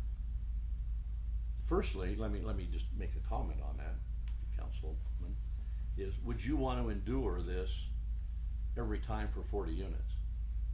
When it's already covered by the development agreement? I mean, this is an expensive, painful process to go through. Right now, I think it's in the best interest of the city to take a smaller bite, not one giant bite at one time, based on all the factors that. And those are decisions you have to make. Okay. So. Council, there's a motion, tonight, or to deny the, sorry. You have to say it. Me. Councilwoman Garvey? Taryn, I met with you several years ago at Brista, and I told you exactly my thoughts and my opinions of this, and I probably shouldn't have at the point. I was a new council person, and I didn't know that was probably against the grain. But I told you a long time ago, you know where I stand. It's too much housing right there, and so I mean, I've been very clear to you, and I don't hide anything either. And so,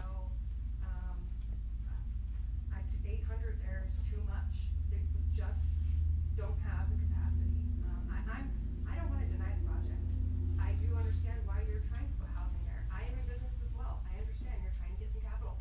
Get it, totally get it. But come with a smaller project that our sewer lagoons and our water can sustain, and our road systems and everything else right in there, and then come with actual phases instead of just narrowing it down to 76, cause you want the entire project approved. Phase it out in a thoughtful manner, come back to the table where we all can say, okay, you know what, let's try it. Will this actually bring some industry? Will this actually start working? Also, carefully pencil out what you actually need. If you need all 800 to build a road, then it's not gonna work, because we just don't have it right now. So I think you guys have some homework to do as well, to come back to us and fine tune the project. So I've always been honest with you on how I felt about it, so. Mr. Mayor, Councilwoman Garvey, we've done our homework.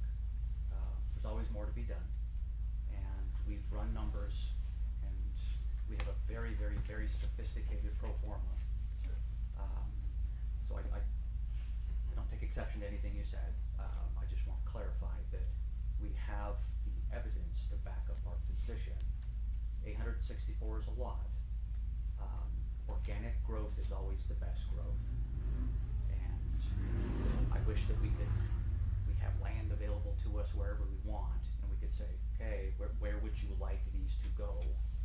That's just not how cities grow. And that's why careful managed growth, these discussions and workshops and other such things are so valuable. So I would like to say that we're open to it. I do agree with Dan. I really strongly believe that a residential component has to be there. It's not just to enrich us, it is the most immediate need right now, and has been since I moved here. So council, there's been a motion to deny the action item number 3.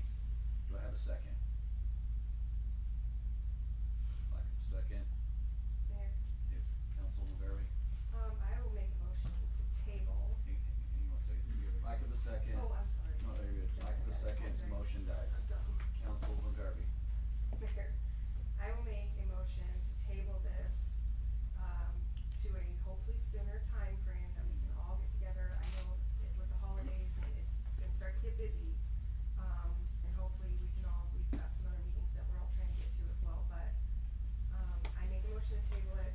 I do ask though, don't come in guns a-blazing to us, because, I mean, I don't know, I'm not gonna speak for anybody else, but that makes me go. Because, I mean, to just say something for Marathon Cheese and that you're gonna toll those people is absurd to me. So let's work together and get this hopefully to where you guys can be building soon. there's a motion to table. Do I have a second?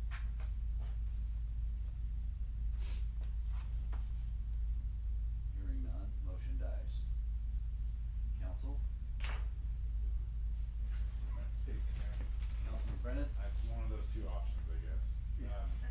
Or approve. Or approve it. Yeah. Let's go with that.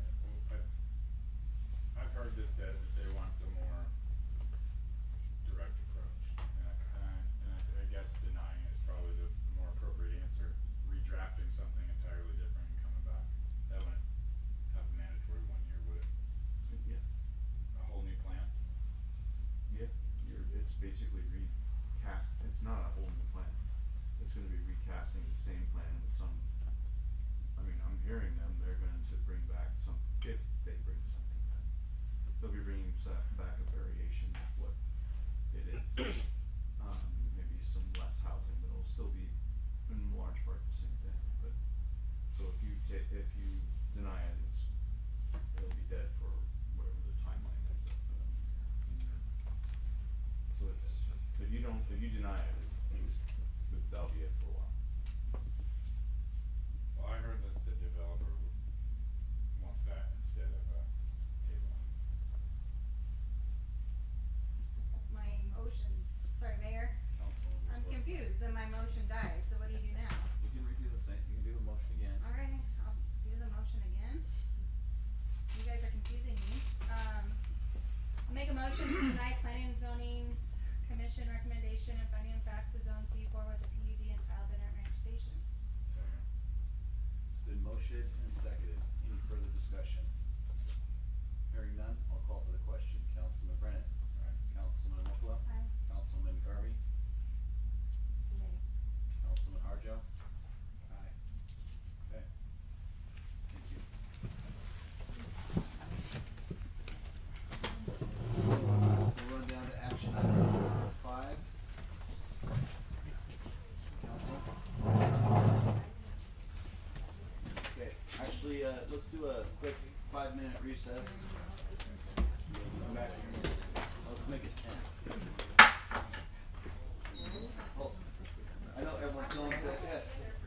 Okay, 5 minutes.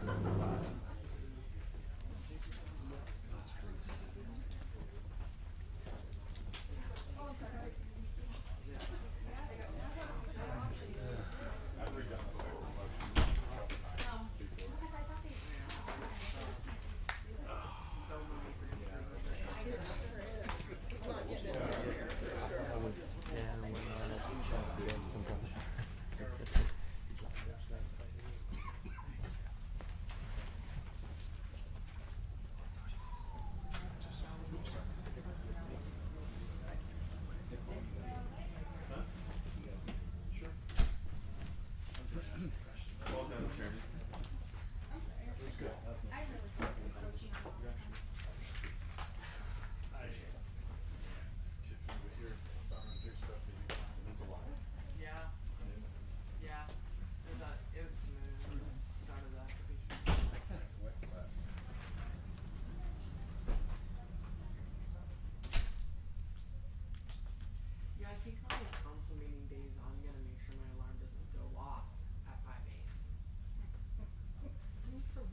Ma'am, This lagoon thing, ouch. I will, we're not on the record, right? I inherited, we inherited this. I know. I'm It's like- taken If It's 10, taken 20 2 years weeks ago, to get over it. councils would have Could been you more watch me in front of forward like a thinking, bird? we would, No one It's how many freezing years? to. 10, 20 years ago, Sure. councils That were seems more to be thinking. We're to bring it back with all the time. We're at a point, But they're fine right now. It's like Bennett, right, yeah. Exactly. Terrible. Yeah. Oh, we lost, oh, there we go. believe that these two are in here talking.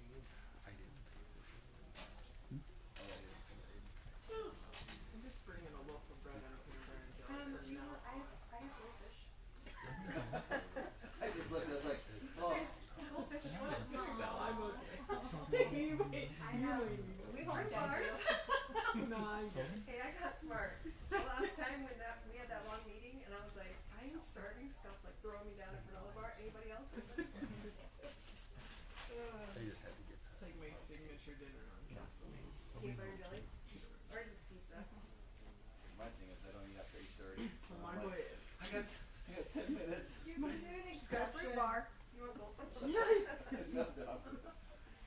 I'll do it. Charlie said to me earlier, he was hungry and I was upstairs and he's like, Mom, can I get a snack? And anyway, apparently I wasn't paying attention. He's like, listen, Mom. I was like, Linda. I know, that's what I was waiting for. Listen, Mom, I'm hungry. Oh, jeez. Kiddo. Mine totally eat without me. We'll start now, or is it go okay? Yeah, he's getting better now. He's potty trained. Yay. 4.5. Oh, nice. No, he'll be right. I'm Actually, gonna break it up. Like, we gotta go. You said Yeah. 10 minutes. yeah, you did say 10 minutes. I thought he changed it to 5. Yeah, that changed back to 5. Yeah, psych, it's back down to 5 now. Get your butt back in there so we can get all. Okay, hang on, gotta hit start on this bad boy. We're ready. Thank you for the break, Mayor. Yeah, really, I needed to. You ready? Call the meeting to order. 8:19. Run down to old business, action item number 5, deliberation decision regarding Marty, the military liaison position agreement between the city of Mountain Home, Marty Anderson, October 1, 2024, to September 30th, 2025, authorize the mayor and city clerk to sign. Council, what the deal Mayor. wants to do. Councilwoman Garvey. Do we not have to take action on 4? For the sake of, so 4 is rendered moot by virtue of the denial of 3. Go to the end of my days to say that, but Alright, we'll do 4. fine. Like, just to put a Yeah, I just wasn't sure. dot on that It's just I. we didn't. Yeah. Okay, so it's, we're, it's legally it's rendered moot, because Okay. how on earth could you get to the preliminary plat of something that hasn't been rezoned to allow that plat? alright, council, But- sorry. Okay. We're gonna go back up to action, item number 4, deliberation decision on planning and zoning commission recommendation findings of facts for Bennett Ranch Station preliminary plat with conditions. Council, what do you wanna do? Mayor, Councilman Brennan? I'll make a motion to,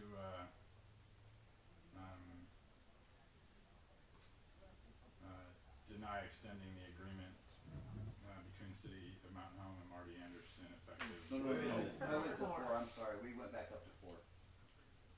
They wanted us to go back up to 4. So the preliminary. To the so The action item deliberation is for planning. the maker of the motion would say, to the extent that item number 4 is not rendered moot by virtue Oh my gosh. of the denial of number 3, I would move to deny. I get paid by the word. I'm kidding. I would move to deny item number 5 or 4. Council, got that one? Who wants to say that? Dolly goes. Mayor, Go ahead. Council Harjo. Mayor, I'll make a motion, based on the determination of denial on action item number 3 to subsequently deny, action item number 4 as it is a moot point. Deliberation decision on planning and zoning commission's, recommendation of findings of facts for Bennett Ranch Station preliminary plat with conditions. Second. Been motioned and seconded. Any further? It's been motioned and seconded. Any further discussion? Hearing none, I'll call for the question. Council Harjo. Aye. Councilwoman Workla. Aye. Councilman Brennan. Aye. Councilwoman Garvey. Nay. I'll run down to action item number 5, deliberation decision regarding the military liaison position between City Mountain Home, Marty Anderson from October 1, 2024 to September 30th, 2025. Authorize the mayor and city clerk to sign. Mayor, Councilman Brennan. I make a motion to not extend the agreement between City Mountain Home and Marty Anderson, truly now effective October 31st, 2024. Second. It's been motioned and seconded. Any further discussion? Hearing none, I'll call for the question. Councilman Brennan. Aye. Councilman Workla. Aye. Councilman Harjo. Aye. Councilwoman Garvey. Nay. Okay. Items were removed from consent. That was the one that I pulled off of, which was D. And, so that, and we're gonna table that for a little bit here. Action items, so Chris already did that. Final comments, council? All right, I have none. The meeting adjourned.